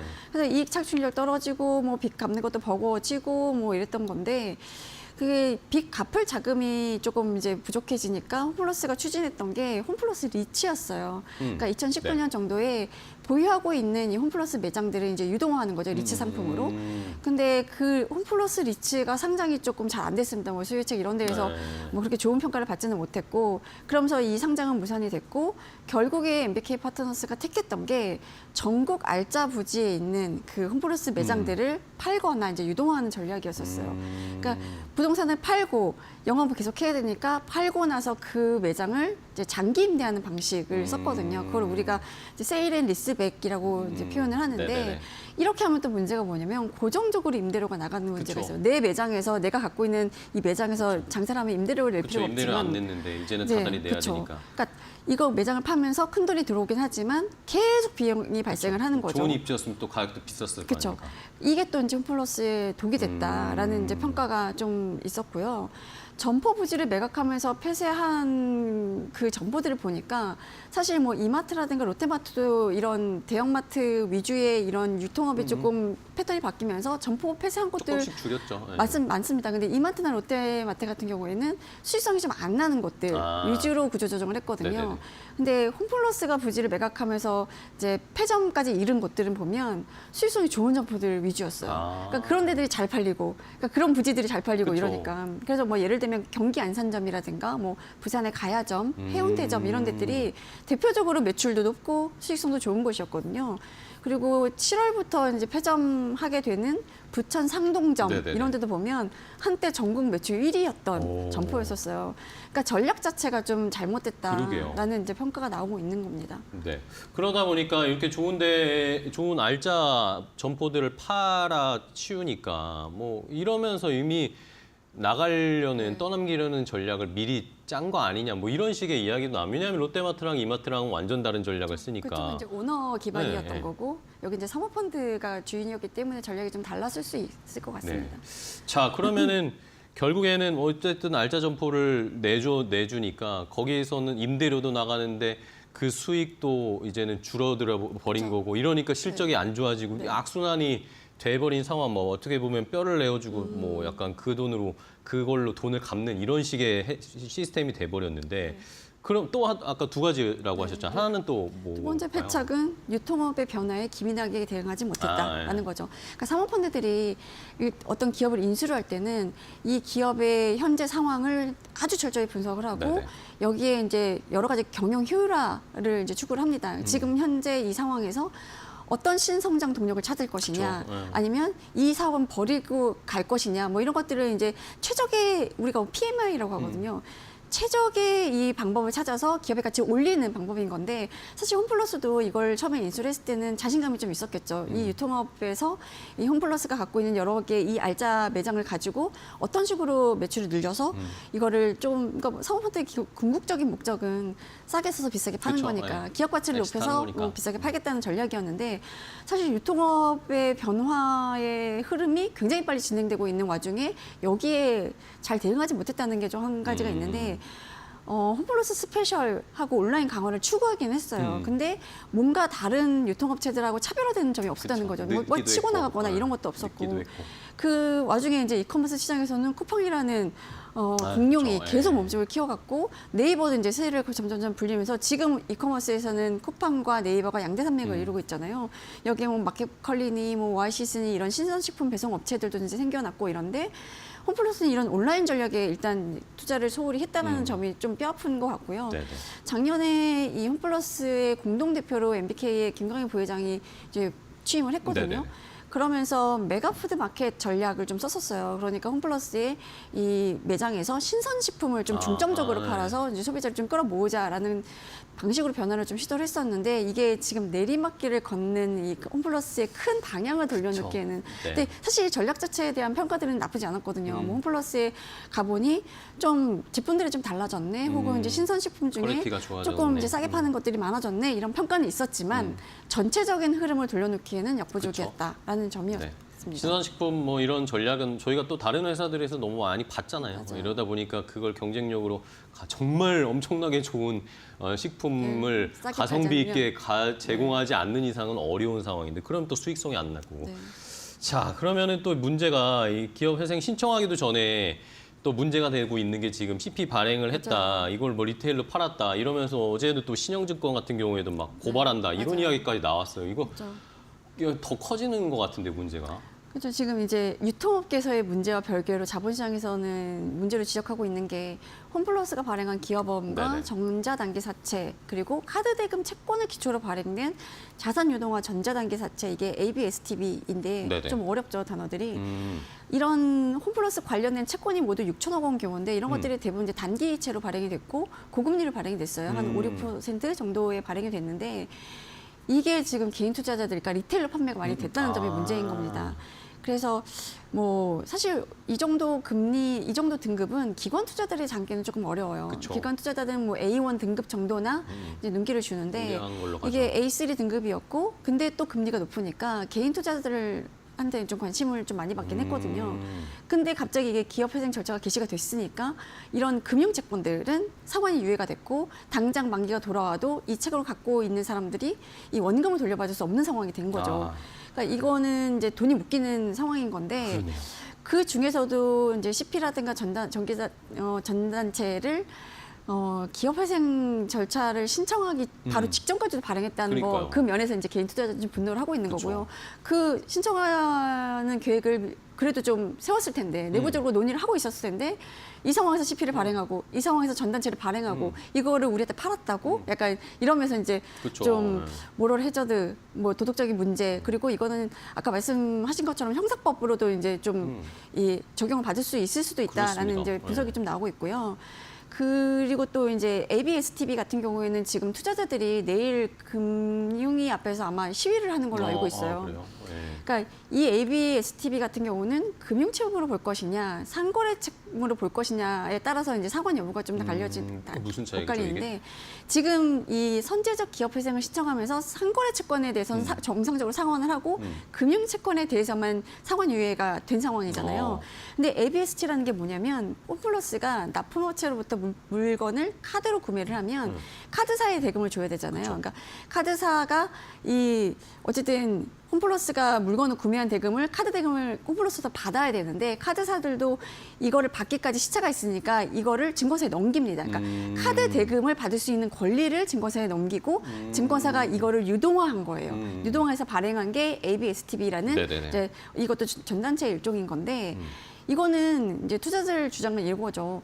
납품을 받고 거기에 대한 카드 대금을 이제 기초자산으로 한 거기 때문에 이건 상거래 채권이다라고 주장을 하고 있는 거고 어쨌든 간에 증권사가 이걸 유동화해서 판 거니까 금융채권이라는 게 또 이제 뭐 홈플러스나 MBK의 입장인 건데 이거를 상거래 채권으로 인정을 받으면 이제 상환이 가능한 거고 아니면 또 똑같이 금융채권처럼 이제 상환 유예가 되는 상황이라서 그 어떤 걸로 인정이 되느냐에 따라서 투자자들이 그러게요. 이제 만기 상환을 받을 수 있느냐가 좀 갈리기 때문에 굉장히 민감한 상황이고요. 지금 홈플러스 어음 자체는 어제 주거래은행인 SC제일은행에서 부도 처리가 최종됐고 그래서 당좌 거래가 정지가 된 상태고요. 홈플러스 채권을 뭐 리테일로 판매도 하긴 했지만 일부 하이힐드 펀드나 공모주 펀드에서 담았거든요.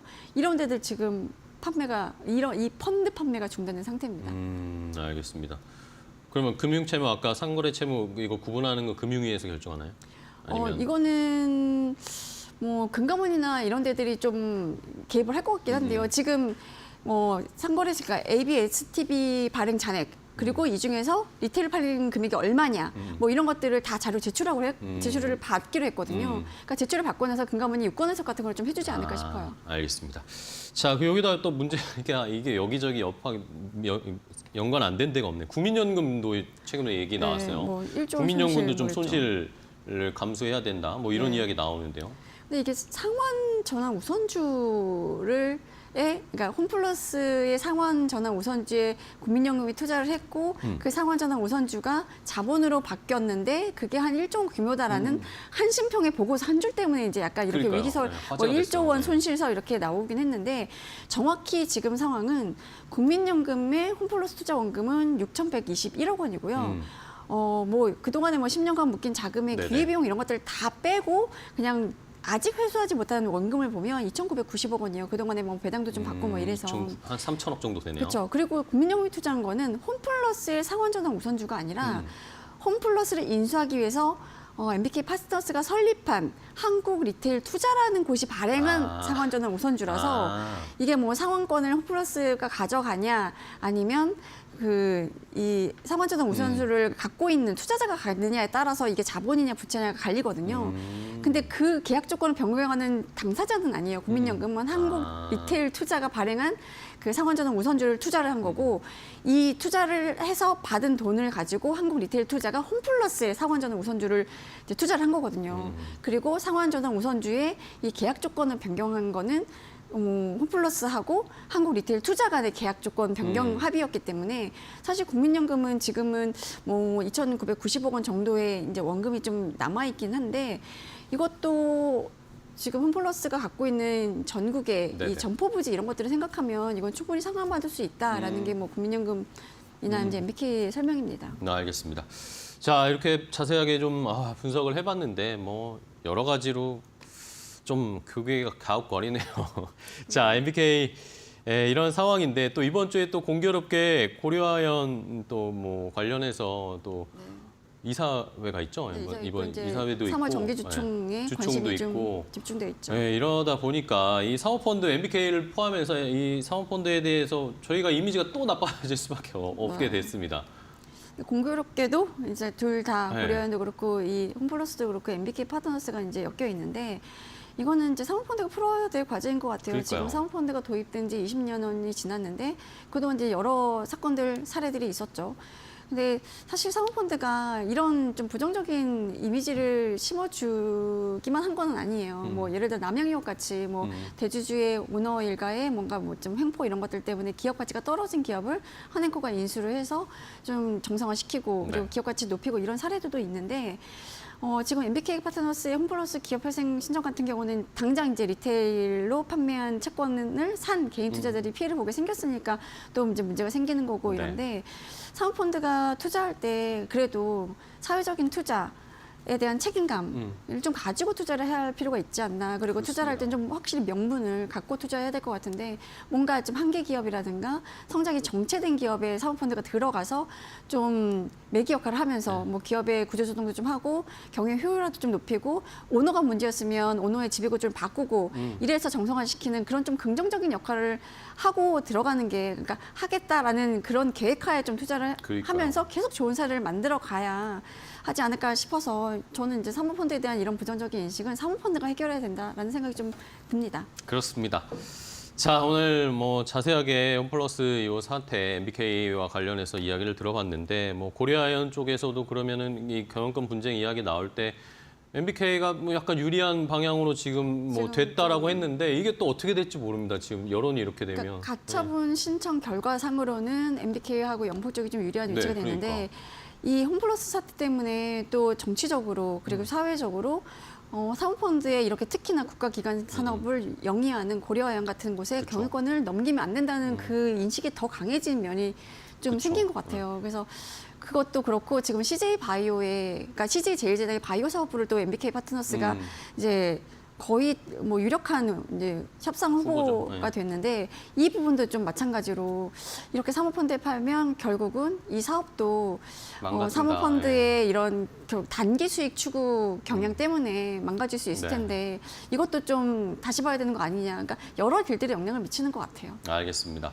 지금 뭐 국회에서도 뭐 이 홈플러스 사태와 관련해서 관련자들을 뭐 출석시키겠다 막 이런 이야기까지 나오고 있다 보니까 이슈가 좀 커지고 있어요. 어쨌든 뭐 관련해서 이 홈플러스 관련된 뭐 임직원들이나 가족들도 있고 아까 말씀해주신 그 투자하신 분들도 있고 여러 엮여 있습니다. 그래서 모쪼록 잘 해결됐으면 하는 바람으로 한번 자세히 이야기 나눠봤습니다. 오늘 권선우 센터장과 함께 이야기 나눠봤는데요. 자세하게 분석해 주셔서 너무 감사하고 다음 시간에 또 뵙도록 하겠습니다. 고생 많으셨습니다. 네, 감사합니다. 고맙습니다.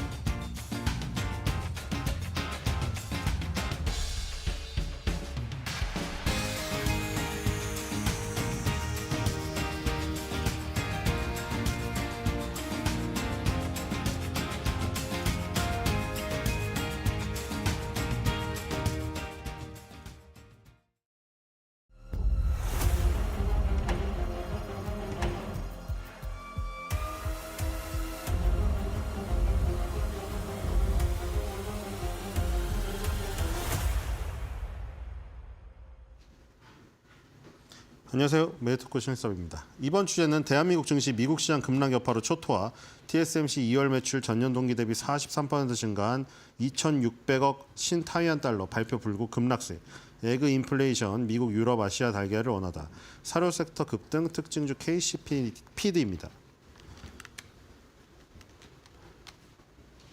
와, 어디까지 빠지는 거죠, 이거? 와, 폭포수네, 폭포수. 자, 이 필라델피아 반도체랑 나스닥의 그 짝꿍이 뭐 더 많이 빠지긴 합니다만 다우 S&P 500도 만만치 않게 빠졌습니다. 이제는 뭐 일봉에서는 저점을 찾을 수가 없네요. 그렇죠? 저점을 찾을 수가 없고요. 정말 절벽에서 낭떠러지에서 구르듯이 지금 쭉 떨어져 버리는 이 관성의 법칙에 따라서 지금 멈추질 않아요.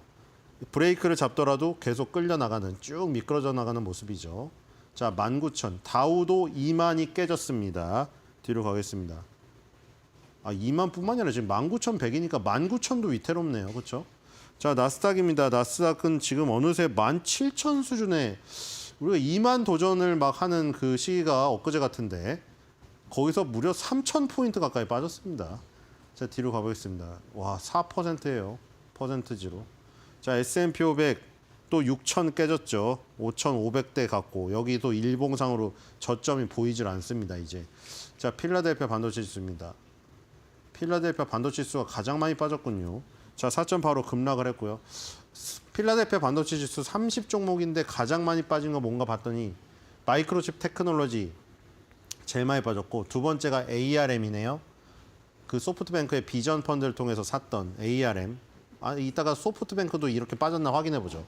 그 다음에 마블 테크놀로지 7.30 그리고 7%까지 빠진 게 온토 이노베이션까지가 7%고 그 뒤로도 거의 7% 가까운 하락세입니다. 지금 상당히 하락폭이 큰 모습을 보이고 있죠. 자, 뒤로 가보겠습니다. 자, 독일 닥스는 21선을 지키고 있는데 요즘에 유럽 증시가 각광받고 있더라고요. 트럼프가 이렇게 자극을 시켜버리니까 유럽이 각성을 했어요. 이렇게 살면 안 되겠구나. 그 유럽이 막 투자를 엄청 발표하고 이러다 보니까 그런 투자 효과가 있는 것 같습니다. 상대적으로 상당히 강하죠. 어제 프랑스는 약보합이었고 그리스는 플러스 강보합이었네요. 그렇죠? 라트비아랑 리투아니아도 플러스를 기록했어요. 스웨덴, 터키 같은 경우도 거의 약보합 수준이었고요. 독일도 1.69 빠졌지만 21선을 지켰고 자, 유럽 증시는 지금 미국과는 다르게 굉장히 강한 모습이고요. 뒤로 가보겠습니다. 자, 이 브라질은 반등을 했지만 역시 저항권에 부딪혔습니다. 자, 뒤로 가볼게요. 인도도 반등은 했지만 이제 저항권에 부딪힌 모습이고요. 자, 아시아로 가볼까요? 자, 상해입니다. 상해 심천 좋아요. 자, 미국이 안 좋으니까 상해 심천은 좋죠. 자, 지금 이제 상해는 곧 전고점 돌파하면 3,400 위안 돌파합니다. 자, 뒤로 가볼게요. 심천도 좋아요. 지금 CATL 1위 업체가 테슬라 밸류체인이기 때문에 테슬라가 무너지니까 다 좋지가 않은데 다른 기업들이 메꾸고 있다는 뜻이거든요. 이거는. 그렇죠? CATL의 주가 이 차트보다 심천의 그 차트가 좋아요. 그러니까 1위가 망가졌는데 2위권부터 엄청나게 지금 상쇄를 시키고 있나 봐요. 자, 뒤로 가볼게요. 자, 니케이입니다. 니케이는 하락갭이 나오면서 떨어지는 칼날을 하나 또 만들었네요. 자, 니케이도 속절없는 추락이고. 자, 뒤로 가겠습니다. 지금 아시아에서 상해 심천 중국 빼고는 거의 뭐 한 달 벌어놓은 거를 그냥 한 보름 만에 다 까먹었습니다. 자, 대만도 지금 엄청나게 큰 이 지금 공간에 하락갭이 지금 내려오면서 자, 대만이 오늘 굉장히 중요한 날이었죠. 니케이는 미리 깨졌습니다만 대만은 여기도 있었고 여기도 있고 여기도 있고 여기도 있고 여기도 있고 한 5번 지지된 자리 있죠. 오늘 하루에 바로 시작하면서 하락갭으로 날려버렸습니다. 이게 굉장히 중요한 의미가 있는 것이죠. 여러 번 지지됐던 자리를 단 한 번에 하락갭으로 날려버리는. 좋지가 않아요. 대만도. 뒤로 가겠습니다. 추세가 다 망가졌죠. 지금 다 망가졌어요. 자, 지금 코스피도 지금 61선에 걸려있지만 하락갭이 나왔고 자, 61선 깨고 또 내려가면 얘도 이제 2450 테스트 다시 가야 되고 2월 달에 벌어놨던 거 다 날렸습니다. 자, 뒤로 가보겠습니다. 허무하죠. 올릴 때는 그렇게 꾸역꾸역 올리다가 떨어질 때는 이제 중력의 법칙에 따라서 순식간에 속절없이 추락하는 거예요. 이렇게. 자, 61선 밑으로 떨어졌고 얘도 이제 전저점 테스트를 가야 되는 지금 상황이고요. 코스닥도 그 벌어놨던 거 다 뱉어놨죠. 지금. 자, 뒤로 가겠습니다. 열심히 벌어놔봤자 미국 한 방 무너지면 끝이에요. 이렇게. 자, WTI는 지금 땅굴을 다시 팔려고 하고 있는 모습이고요. 자, 뒤로 가보겠습니다. 네, 또 WTI네요. 그러니까 이게 유가가 안정됐다는 의미를 넘어선 거예요. 이거는. 그러니까 유가가 그러니까 어느 정도 안정됐다는 게 떨어졌다는 거랑 이꼬르가 아닙니다. 이퀄이 아니에요. 그러니까 안정됐다는 거는 정상적으로 소비자들이 감당할 수 있을 만하게 천천히 올라가는 게 안정된 거지 급락하는 게 안정된 게 아니에요. 급락은 안 좋은 거죠. 원유가 유가가 올라야 경기가 좋은 거잖아요. 그러니까 지금 이렇게 급락을 해버리는 건 안정됐다고 표현하는 게 아니죠. 지금 경기가 안 좋은 거예요. 이거는. 뒤로 가겠습니다. 그러니까 유가가 안정됐다는 게 무슨 좋은 게 아니에요. 지금 호재가 아니에요. 자, 지금 2천억 원 다시 팔고 있고요. 코스닥 140억. 코스닥은 지금 뭐 적긴 한데 코스피를 많이 팔고 있습니다. 자, 뒤로 가겠습니다. 자, 개인 투자자 여러분들은 또 이틀 연속 한 6천억 사고 있군요. 자, 이 외국인은 6천억 팔고 있고, 자, 외국인의 수급이 안 좋아요. 지금 한 달 내로 봐도 산 경우가 거의 없죠. 자, 뒤로 가보겠습니다. 자, 미국의 지금 시가총액 상위 살아남은 거 딱 하나 13위 버크셔 해서웨이밖에 없습니다. 자, 버크셔 해서웨이는 그냥 손해보험사 게이코 회사니까 게이코랑 철도가 주력이니까 이럴 때 안정성을 발휘를 하죠. 그러니까 이제 서학개미 분들이 테슬라를 너무 사랑하는 것도 좋은데 당연하죠. 그렇게 뜨거운 수익을 주는 종목이 어디 있겠습니까? 근데 이제 어떤 요런 조금 중용으로 좀 섞는 것도 필요하다. 뒤로 가보겠습니다. 자, 일본도 다 초토하고요. 단 한 개도 빨간색이 없습니다. 지금 도요타 자동차 3.29 빠지고 있습니다. 자, 뒤로 가볼게요. 자, 대만도 딱 하나 살아남았네요. 에버그린 해운 0.2 플러스 제외하고 전부 다 마이너스예요. 뒤로 가볼게요. 자, 오늘 미국의 특징주입니다. 자, 이런 와중에서도 신고가를 간 종목이 있어요. 에브비.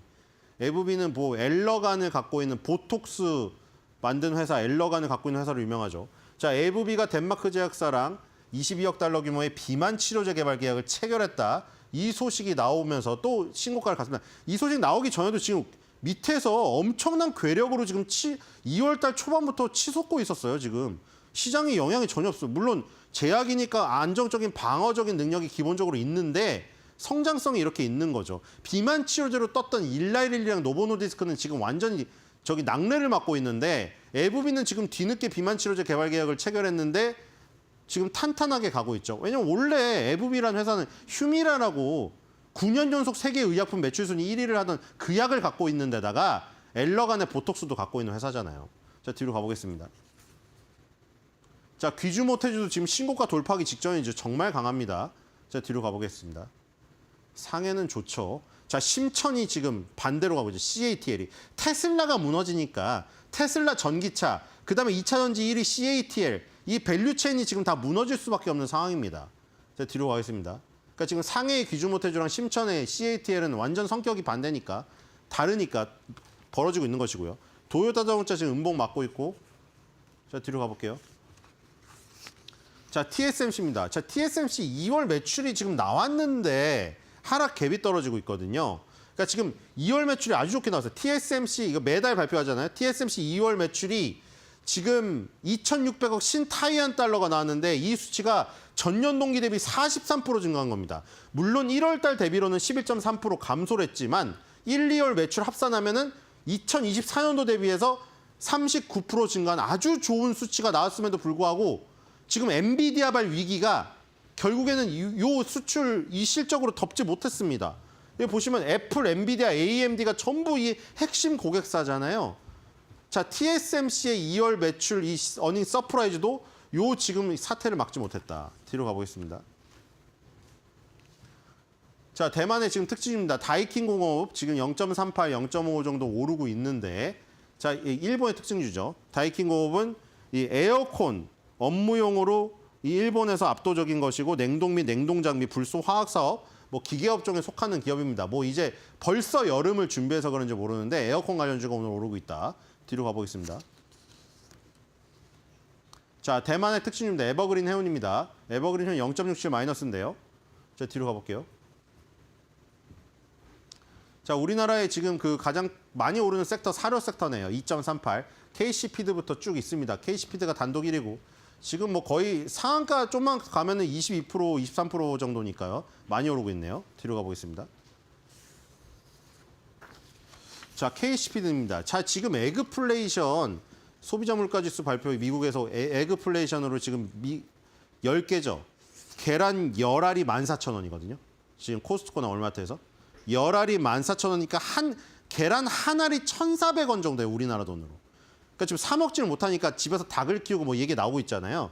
자, 그래서 지금 최초로, 자, 이게 최초인지도 몰랐어요. 계란이 그동안 수출은 될 줄, 계란이 수출이 어려운 건 알겠어요. 느낌적으로. 맞죠? 계란은 살짝만 건드려도 깨져버리고 그 실온 저기 뭐 온도가 조금 변화가 있으면 상해버리잖아요. 근데 수출이 힘들었는데 충남 아산시의 계림농장이라는 곳에서 국내 최초로 미국 계란 수출하는 쾌거를 이뤘답니다. 그래서 이게 테이핑, 커팅식을 하는 모습이 7일에 지금 이 언론 보도로 나와 있는데 얼마나 계란이 지금 급하면 한국에서 한 번도 수출하지 않았던 것을 수출하겠냐 이것을 알 수가 있어요.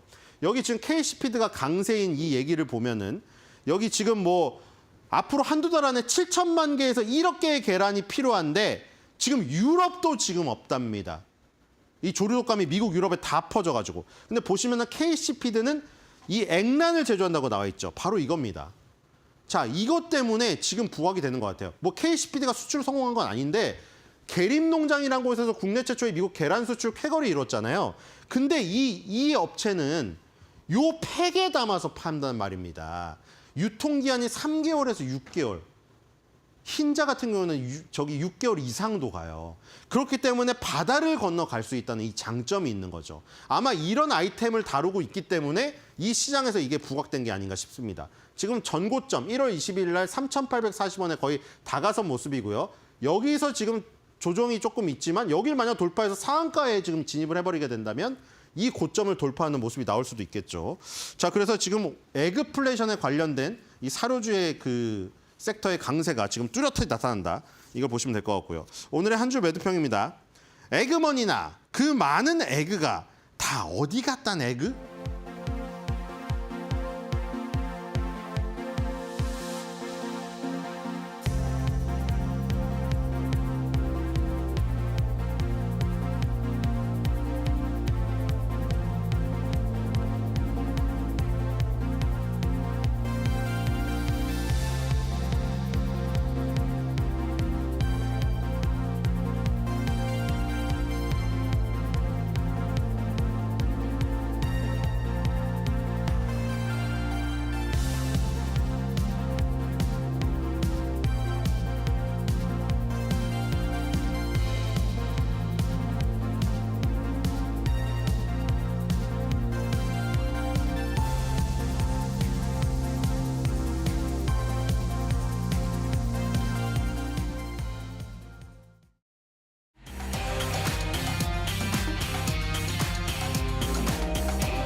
대담한 대담 시작하겠습니다. 오늘 김장렬 유니스토리 자산운용 투자전략본부장과 함께 분석해 보도록 하겠습니다. 본부장님 어서 오세요. 네, 안녕하십니까.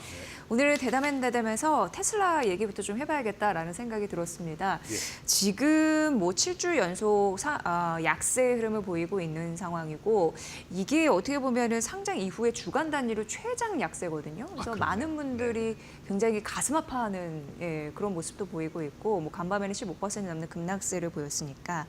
근데 유럽뿐만 아니라 지금 미국에서 반 테슬라 감정이 나오고 있는 상황이고요. 예, 예. 중국도 이게 세계 최대의 뭐 어떻게 보면은 전기차 시장인데 여기서 고전을 면치 못하고 있는 상황이라서 네네. 과연 반등을 할 수 있을까라는 우려스러움은 있는데 네.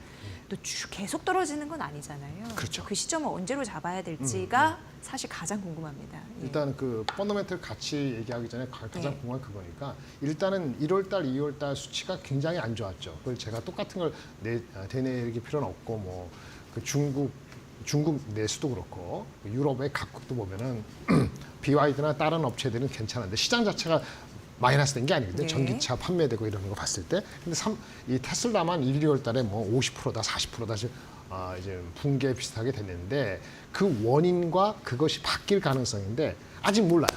그게 정답이에요. 왜냐하면 그 가장 큰 게 그 모델 Y 그 SUV 큰 거, 그거 신제품이 나와야 되거든요. 네. 주니퍼인가? 그게 나와야 되는데 그게 아직 제대로 많이 공급이 안 됐어요. 모델 그게 Y. 모델 Y가 사전 받은 그 오더가 뭐 20만 대라고 그러는데 본격화되는 게 이번 달이거든요. 그러니까 모델 Y가 본격화돼서 어떻게 출하가 인도가 되고 하는 그 데이터들이 찍혀서 나오는 게 아직 안 나왔단 말입니다. 그게 그러면 3월 달 언제 나올지 모르겠습니다만 또는 4월 달 들어가면 나올 거 아니겠어요. 그러니까 결론은 그거 넘버가 좀 다르게 나올 가능성이 있으면은 베팅하는데 그죠. 이게 모델 Y가 아직 공급이 안 됐기 때문에 이렇게 붕괴식으로 출하가 혼자서 이렇게 마이너스 40%, 50%간 것인지 네. 아니면 진짜 앵커님 말씀하신 대로 반 머스크 정서가 나쁜 거에 일시적인 이유인지에 대해서 사실은 알 수가 없죠. 근데 하여튼 그 이유가요. 근데 섞여 있겠죠. 싫어하는 사람도 있고 트럼프 머스크 그냥 나는 머스크 싫어. 그래서 기사에 나왔지만 미국의 일부 지역이 합니다만 나는 머스크가 이렇게 정부에 입각하기 전에 산 자동차다. 하지만 눈초리를 받고 있다, 눈총을 받고 있다 이런 얘기 아니에요. 예를 들어서 미국이 그 정도는 아니지만은 그러면 유럽이나 중국에 있는 그 사람들이 미국에 있는 현지인처럼 그렇게 느껴서 살 걸 안 샀느냐, 아니면 주니퍼라는 새로운 게 대기하고 있으니 기존 모델 거를 안 사서 이게 붕괴된 것이냐 섞여 있다는 거죠. 마스크를 좋아하는 사람들은 이게 일시적인 요인이 분명히 그 다음에 과한 게 있다라고 생각하고 그렇게 믿고 싶어하는 거고, 그렇지 않은 사람들은 그 트럼프 때문에 200불 하던 것이 400불, 500불 갔던 거니까 다 거품 토해내는 거야. 저거 잘 됐다 이렇게 생각하는 사람도 있는 거죠. 네. 그게 팽팽한 건데 어저께 오늘 새벽에 15% 막판에 계속 내리다가 15% 맞은 거는 분명히 과매도성이나 아니면 이렇게 공포가 엄습한 면이 분명히 있기 때문에 요 심리가 가격 가해졌다고 그렇죠. 생각하는군요. 경기 침체라면서요. 예. 야, 경기 침체를 그 트럼프가 용인한다면서요. 용인한다는 건 알지만 뭐 개의치 않는다는 식으로 당분간 단기적으로 그렇게 얘기하면 뭐 가장 일반 자동차도 있지만 전기차는 좀 이슈가 된다고 생각을 할 수 있잖아요. 그렇게 빠지면 있기 때문에 어제 빠지기 전에 한 250, 60불 정도라면은 거기까지는 빠지는 게 이유가 됐다. 예. 근데 여기서 이제 더 빠져서 200불을 위협하는 정도는 과연 실제 본질 가치가 과연 200불도 안 되는 것인가를 검토해 볼 필요가 있는 거죠. 꽤 웃긴 게 경기가 침체일 수도 있다라고 걱정을 해갖고 미국 주식이 뭐 나스닥 테슬라 포함해서 엔비디아가 다 빠졌잖아요. 그런데 자동차 주식은 안 빠졌습니다. 포드 GM 안 빠졌다고요. 예. 그건 뭔 얘기예요? 그러니까 다르다는 얘기란 말이에요. 그러니까 이게 트럼프가 이제 머스크 이슈가 과연 전기차 시장이 무너진 것인지 아니면 머스크에 대한 그런 거에 섞여 있는지는 아이러니하게도 주니퍼라는 새로운 모델이 쉰먼트 돼가지고 마이너스 정도를 얼마나 메워지느냐. 메워지면 이게 주가가 반등할 거예요. 그 메워지는 게 잘 메워지지 않으면은 그러면 자율주행차 갖고 와도 자율주행차 가치가 과연 얼마지? 다시 생각할 겁니다. 누구는 400불, 500불, 700불 불렀는데 과연 그것이 얼마나 가치 있는가를 결론을 말씀드리는데 제가 말씀드릴게요. 모 증권사가 한 목표 주가 한 400불 정도의 목표 주가를 한 거에 의하면은 또는 그 이상으로 부른 사람들의 핵심이 뭐냐면요. 그 400불이건 500불이건 600불이건 가치의 8, 90%는 지금 전기차 판매가 아니고 자율주행차하고 FSD, 그러니까 로보택시하고 완전 예, 이런 거예요. 예.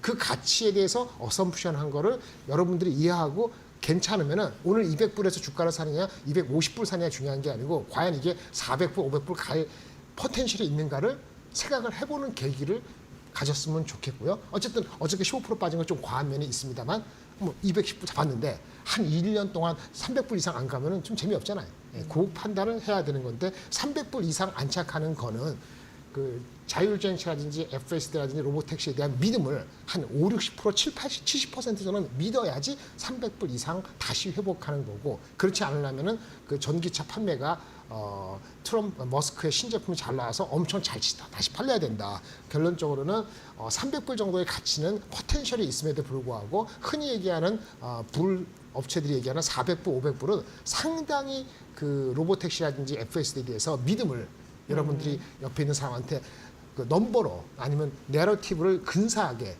난 믿어 이게 아니고 이러해서 이렇게 갈 수 있어 500불 이렇게 얘기할 정도가 아니라 그러면 아마 300불에 잡든 250불에 잡든 간에 그 전에 불렀던 500불, 600불들은 아마 올해 내래 가능성은 저는 없다고 봅니다. 네, 그러니까 뭔가 기대감이 선반영돼서 어쨌든 주가가 확 올라간 흐름이 있었는데 그게 뭐 반 테슬라 영향인지 아니면은 뭐 데이터 이런 부분으로 확인할 수 없는 영향인지 이게 복합적으로 지금 빠졌다라는 부분인데 네. 궁금했던 거는 반등의 타이밍이었거든요. 네. 결국 모델 Y가 시장에 나와서 인기를 얻어서 네. 그게 데이터로 보여지느냐와 그렇죠. 투자 심리가 다시 살아나는? 그거가 넘버가 나오면 살아나죠. 예, 예. 그러니까 그러니까 결국 처음부터 데이터를 확인해야 된다라는 그러니까 거죠. 빠르면 아마도 예. 4월달 어느 시점에 들어가면은 예. 지금 한 달 뒤가 될지 모르지만 데이터가 마이너스 40%가 아니고 출하량이 그래도 뭐 성장을 하네 이런 식으로 주가가 내려간 상태로 올라오죠. 그거를 어떻게 베팅할 것이냐 중요합니다. 결국 모델 Y에 좀 달려있다. 단기적으로는 단기적으로 그렇습니다. 그렇게 좀 정리를 해볼 수 있을 것 같고요. 지금 뭐 전통 완성차 기업과 그리고 2차 전지 대표적으로 테슬라의 주가의 희비가 완연하게 엇갈렸다라고 분석을 해주셨는데 네. 2차 전지 주가 최근 그래도 잘 갔다가 주춤한 모습이 일부 좀 보이거든요. 이거는 네. 왜 그렇다고 보십니까? 우리 2차 전지는요. 그 테슬라와 관계 없이 간 겁니다. 네. 예, 갔다가 다 내려왔고 오늘은 이제 매크로 때문에 빠지는 거잖아요. 2월 달에 좋았지 않습니까? 올랐던 거는 뭐냐면은 유럽이 자동 전기차에 대해서 규제를 그러니까 정확히 말하면 환경 규제를 조금 더 세게 해서 세게 하면 어떻게 돼? 전기차를 사게끔 만드는 거잖아요. 예. 규제를 더 세게 한다. 규제를 강화하거나 또는 그 뭐 보조금을 지금 안 주고 있는데 예. 보조금을 빨리 명시적으로 얼마를 빨리 많이 해주기를 바라는 게 있었어요. 유럽의 흔히 얘기하는 유럽의 자동차 액션 플랜이 나오게 돼 있는 게 3월 5일 네, 지났죠. 네. 있었는데 결론적으로는 규제 세지 않았어요. 그러니까 전기차를 바로 엑셀러레이션 하기에는 이렇게 CO2 규제가 뭐 1km 달릴 때 몇십 그램 이상의 CO2를 내면 안 돼요라는 규제가 있었을 거 아니에요. 그거 이제 25년, 6년, 7년 이렇게 있을 텐데 이거를 연도별로 안 하고 3년 평균 해놨어요. 그럼 뭐 3년 평균이 뭐죠? 초반에는 규제 잘 안 지키다가 뒤에 가서 규제 지킬 수도 있잖아요. 근데 사실은 방향은 여전히 규제를 해서 전기차로 가게끔 만드는 거지만 이게 3년 평균하다 보니까 단기적으로는 그렇게 좀 전기차 입장에서는 그걸 가속화시킨다기보다는 좀 완화됐다. 규제가 완화돼서 네거티브하다라고 볼 수가 있기 때문에 그게 알려지면서 3월달 들어와서 주가가 좀 다시 반락하게 된 거예요. 그전에는 그런 기대감이 있다가 올라간 거죠. 그리고 넘버는 실적에 대한 넘버는 1분기 실적이 별로 안 좋단 말이에요. 근데 그 넘버는 언제 나오죠? 3월 말 4월에 나오니까 지난달 2월 달까지는 그 넘버 무시하고 달렸는데 유럽발 정책 뭐 이런 거 갖고 갈렸고 실질적으로 아까 말씀드린 것처럼 그 테슬라만 안 팔렸지 그 전기차가 잘 팔렸어요. 네. 유럽 시장은 30-40% 성장했고요. 네. 그 1월 달은 2월 달도 한 20% 가까이 성장했고 미국도 20몇 % 성장했어요. YOY. 테슬라만 안 된 거예요. 그러니까 테슬라 방향으로만 들어가지 않고 골고루 들어간 거 우리 전기차 2차 전지 배터리 수치 자체 그 개수는 성장을 했다고 보는 거죠. 그런데 아까 말한 정책 발휘수로 과도한 것이 조금 애매해지니까 다시 반락했다가 오늘 그렇게 맞다 보니까 같이 이렇게 맞은 거다 이렇게 볼 수 있어서 결론적으로는 실적에 대한 리스크가 아직은 남아 있기 때문에 단기적으로는 다시 들어가는 거나 아니면 그 트레이딩하는 포인트는 조금 보수적으로 잡을 수밖에 없고요. 하지만 아마 그 2분기를 기점으로 해서는 아마 실적에 대한 기대감이 조금 살아날 수 있기 때문에 완전히 버릴 필요는 없는데 한바탕 그 트레이딩한 기운은 조금 사그러질 수밖에 없다. 이렇게 말씀을 드려야 될 것 같습니다. 네, 뭐 2차전지 업종 올해 1분기 실적이 전분기 대비해서는 추가적으로 조금 더 악화될 가능성이 있다라는 전망도 나오고 있어서 이게 주가에 또 미치는 영향이 있었다. 하지만 2분기 좀 달라질 가능성이 있다고 하니까 네. 그 부분은 좀 챙겨보셔야 될 것 같고 그럼 우리는 이 시점에서 2차전지 주목할 이슈는 뭐예요? 앞으로? 주목하건 이 시점에 주목하건 얼마 전 인터 배터리 대해서 한 장기적인 그림이에요. 장기적인 건 지금 이런 판국에 머리 안 들어오죠. 전고체는 뭐 27년적이고 그나마 장기적으로 볼 때는 LG 엔솔하고 포스코 홀딩스 그룹이 그나마 장기적으로 볼 수 있어요. 포스코 홀딩스는 그 사실은 그 현대제철처럼 철강 쪽에 요즘 분위기가 좋지 않습니까? 네. 오늘 다 나는 거죠. 그거 요소 하나 있고 포스코 홀딩스는 그 배터리의 그 중요한 소재인 수산화 리튬을 이 아르헨티나에서 해가지고 하는 그 비즈니스가 올해 4, 4분기도 들어가요. 그러니까 제철의 모멘텀 실적이 좋아지는 거고 그다음에 염호 아르헨티나 염호는 4, 4분기 들어가니까 포스코 홀딩스는 밸류에이션이 싸다는 생각을 기본적으로 갖게끔 만들거든요.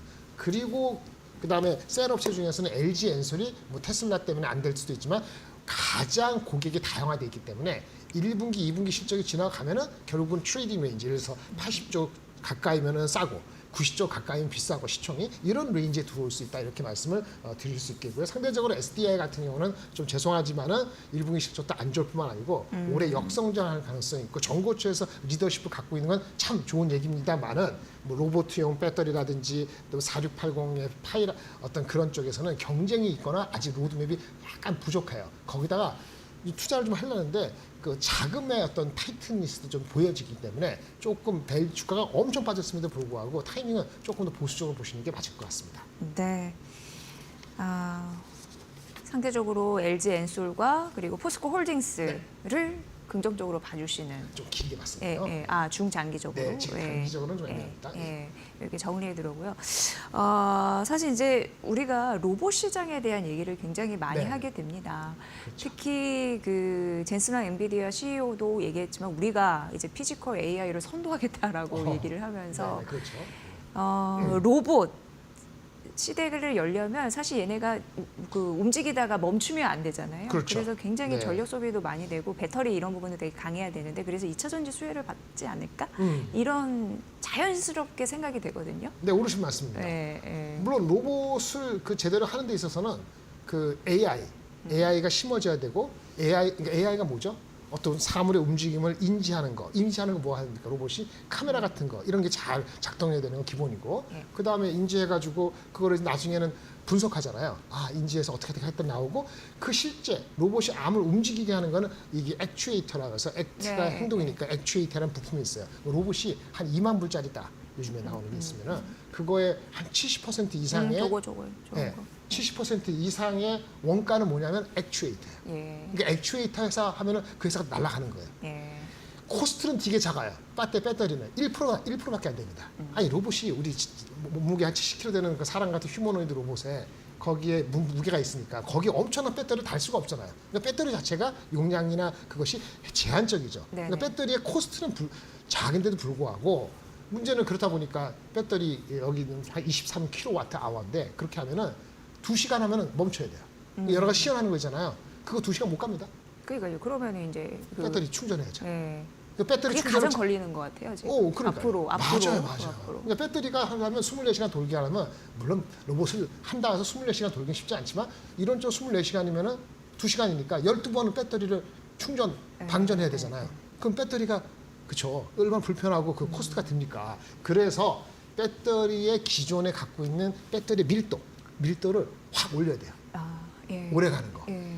그렇지 않으면은 조금 우리가 얘기하는 휴머노이드 로봇, 앵커님 그 옆에 친구처럼 하나 데리고 있는 로봇맨이 하는 거, 그거는 참 요원한 얘기가 되는 거예요. 물론 네. 지금 얘기했을 때 로봇이라 하면은 사실은 그 옵티머스 같이 그 머스크가 테슬라에서 자동차의 생산 현장, 현대차가 생산 현장에 사람 대신에 사람의 성능보다도 뭐 생산성이 한 60, 70배 좋은 거예요. 60, 70% 좋은 거. 사람은 혼자 일 못 하잖아요. 한 10시간씩 일해도 2명 하면은 2교대 해가지고 20시간밖에 못 하는데 로봇은 24시간이니까 계산하면은 이론적으로는 코스트 빼놓고 한 68% 사람보다 로봇이 뭐죠? 성능이 좋죠. 근데 원가가 높은데 원가가 점점 내려가니까 원가가 내려가면은 자동차 생산할 때 인건비가 한 35% 되거든요. 실질적으로 밑에 있는 부품까지 다 하면은 그럼 35%는 원가를 반만 줄일 수 있으면 어떻게 돼요? 그러면 자동차 생산성이 엄청 좋아지는 거잖아요. 그렇게 하기 위해서 들어가는데 거기 배터리가 한계가 있다는 거니까 배터리 어떻게 되냐? 결론 말씀드릴게요. 지금 배터리 갖고 안 돼요. 배터리 용량이 2배, 4배 이렇게 더 커져야 되는 거야. 그러니까 배터리를 개수를 넣을 수는 없으니까 같은 배터리 크기에서 밀도가 촘촘하게 들어가서 엄청나게 좋아야 되는 거죠. 그래서 전고체가 필요합니다. 전고체 배터리가 되면 기존보다도 에너지 용량이 한 2배 정도 들어가고요. 전고체로 끝나는 게 아니고 전고체 다음에도 뭔가 연구를 하고 있는 게 있는데 뭐 저기 또 리튬 에어랄까 아직 생산성이 안 되는 거 이런 거는 이론적으로 5배예요. 5배는 모르더라도 2~3배 정도 같은 면적 크기에서의 에너지 밀도 용량이 큰 배터리가 양산이 잘 돼야지 그 로봇 시장이 배터리 업체한테 도움이 되는 거예요. 이론적으로는 그게 되면은 이 배터리 시장은 로봇양 배터리는 지금 전기차, 중급 전기차의 한 10배 정도 되는 배터리 시장이 열릴 수도 있는 건데 아까 전고체가 언제 나온다 그랬죠? 2027년 조금 나오기 시작해서 만개 되는 게 30년이잖아요. 그러니까 30년 이후나 30년 전으로 했을 때 전고체나 그 이상의 밀도 있는 배터리가 양산이 되면 그러면 아마도 지금 전기차 몇 개 들어가느냐 그거 못지않게 최소한 10배는 아니더라도 가격이 내려가더라도 한 5배 정도 되는 크기의 시장이 열릴 수 있다. 이렇게 기대하시면 될 것 같습니다. 네. 그러니까 뭐 삼성 SDI 같은 전고체 배터리 장기적으로 괜찮은 거죠. 네. 근데 시간이 좀 근데 걸리는 거죠. 좀 멀어 보이네요. 다. 그래서 이 죄송합니다. 이슈로 들어가기에는 지금 아니죠. 그런 생각이 일단 들고 빅테크 없고 로봇주 같은 경우에도 뭐 긍정적인 흐름들이 있는데 트럼프 2기 행정부 수혜주로도 분류가 돼서 네네. 이런 흐름까지 한번 점검하고 마무리하겠습니다. 네네. 지금 빅테크 주식은요. 하여튼 간에 저는 이렇게 말씀드릴게요. S&P 500가요. 제가 본 게 PER이 23배, 4배 비싸거든요. 과거 평균 한 20배 정도 근처 오면은 그게 5,000원, 5,600 정도예요. 그러니까 오늘 갔었어요. 그렇기 때문에 기술적 반등이 있을 수 있어요. 근데 문제는 빠르게 들어가느냐는 것은 조금 다른 문제다라고 말씀을 드릴 수 있겠고 올해의 가장 큰 변수는 어쨌든 트럼프가 경기 침체를 인식을 지금 안 하고 있다는데 인플레가 올라가서 다시 인식을 하게끔 만드는 계기가 있어야 됩니다. 트럼프를 하여금 그거가 아마 오늘 그 월가의 수장들하고 만나는 미팅에서 혹시 트럼프가 태도를 조금 바뀔지 아니면 일축할지 그게 가장 크다고 말씀드리기 때문에 저는 개인적으로 한 3%에서 5% 더 빠지기를 기다리겠습니다. 네. 이상입니다. 뭐니 해도 시장의 가장 큰 변동성은 트럼프네요. 그렇게 정리하겠습니다. 자, 김장렬 본부장과 함께했습니다. 잘 들었습니다. 네, 감사합니다.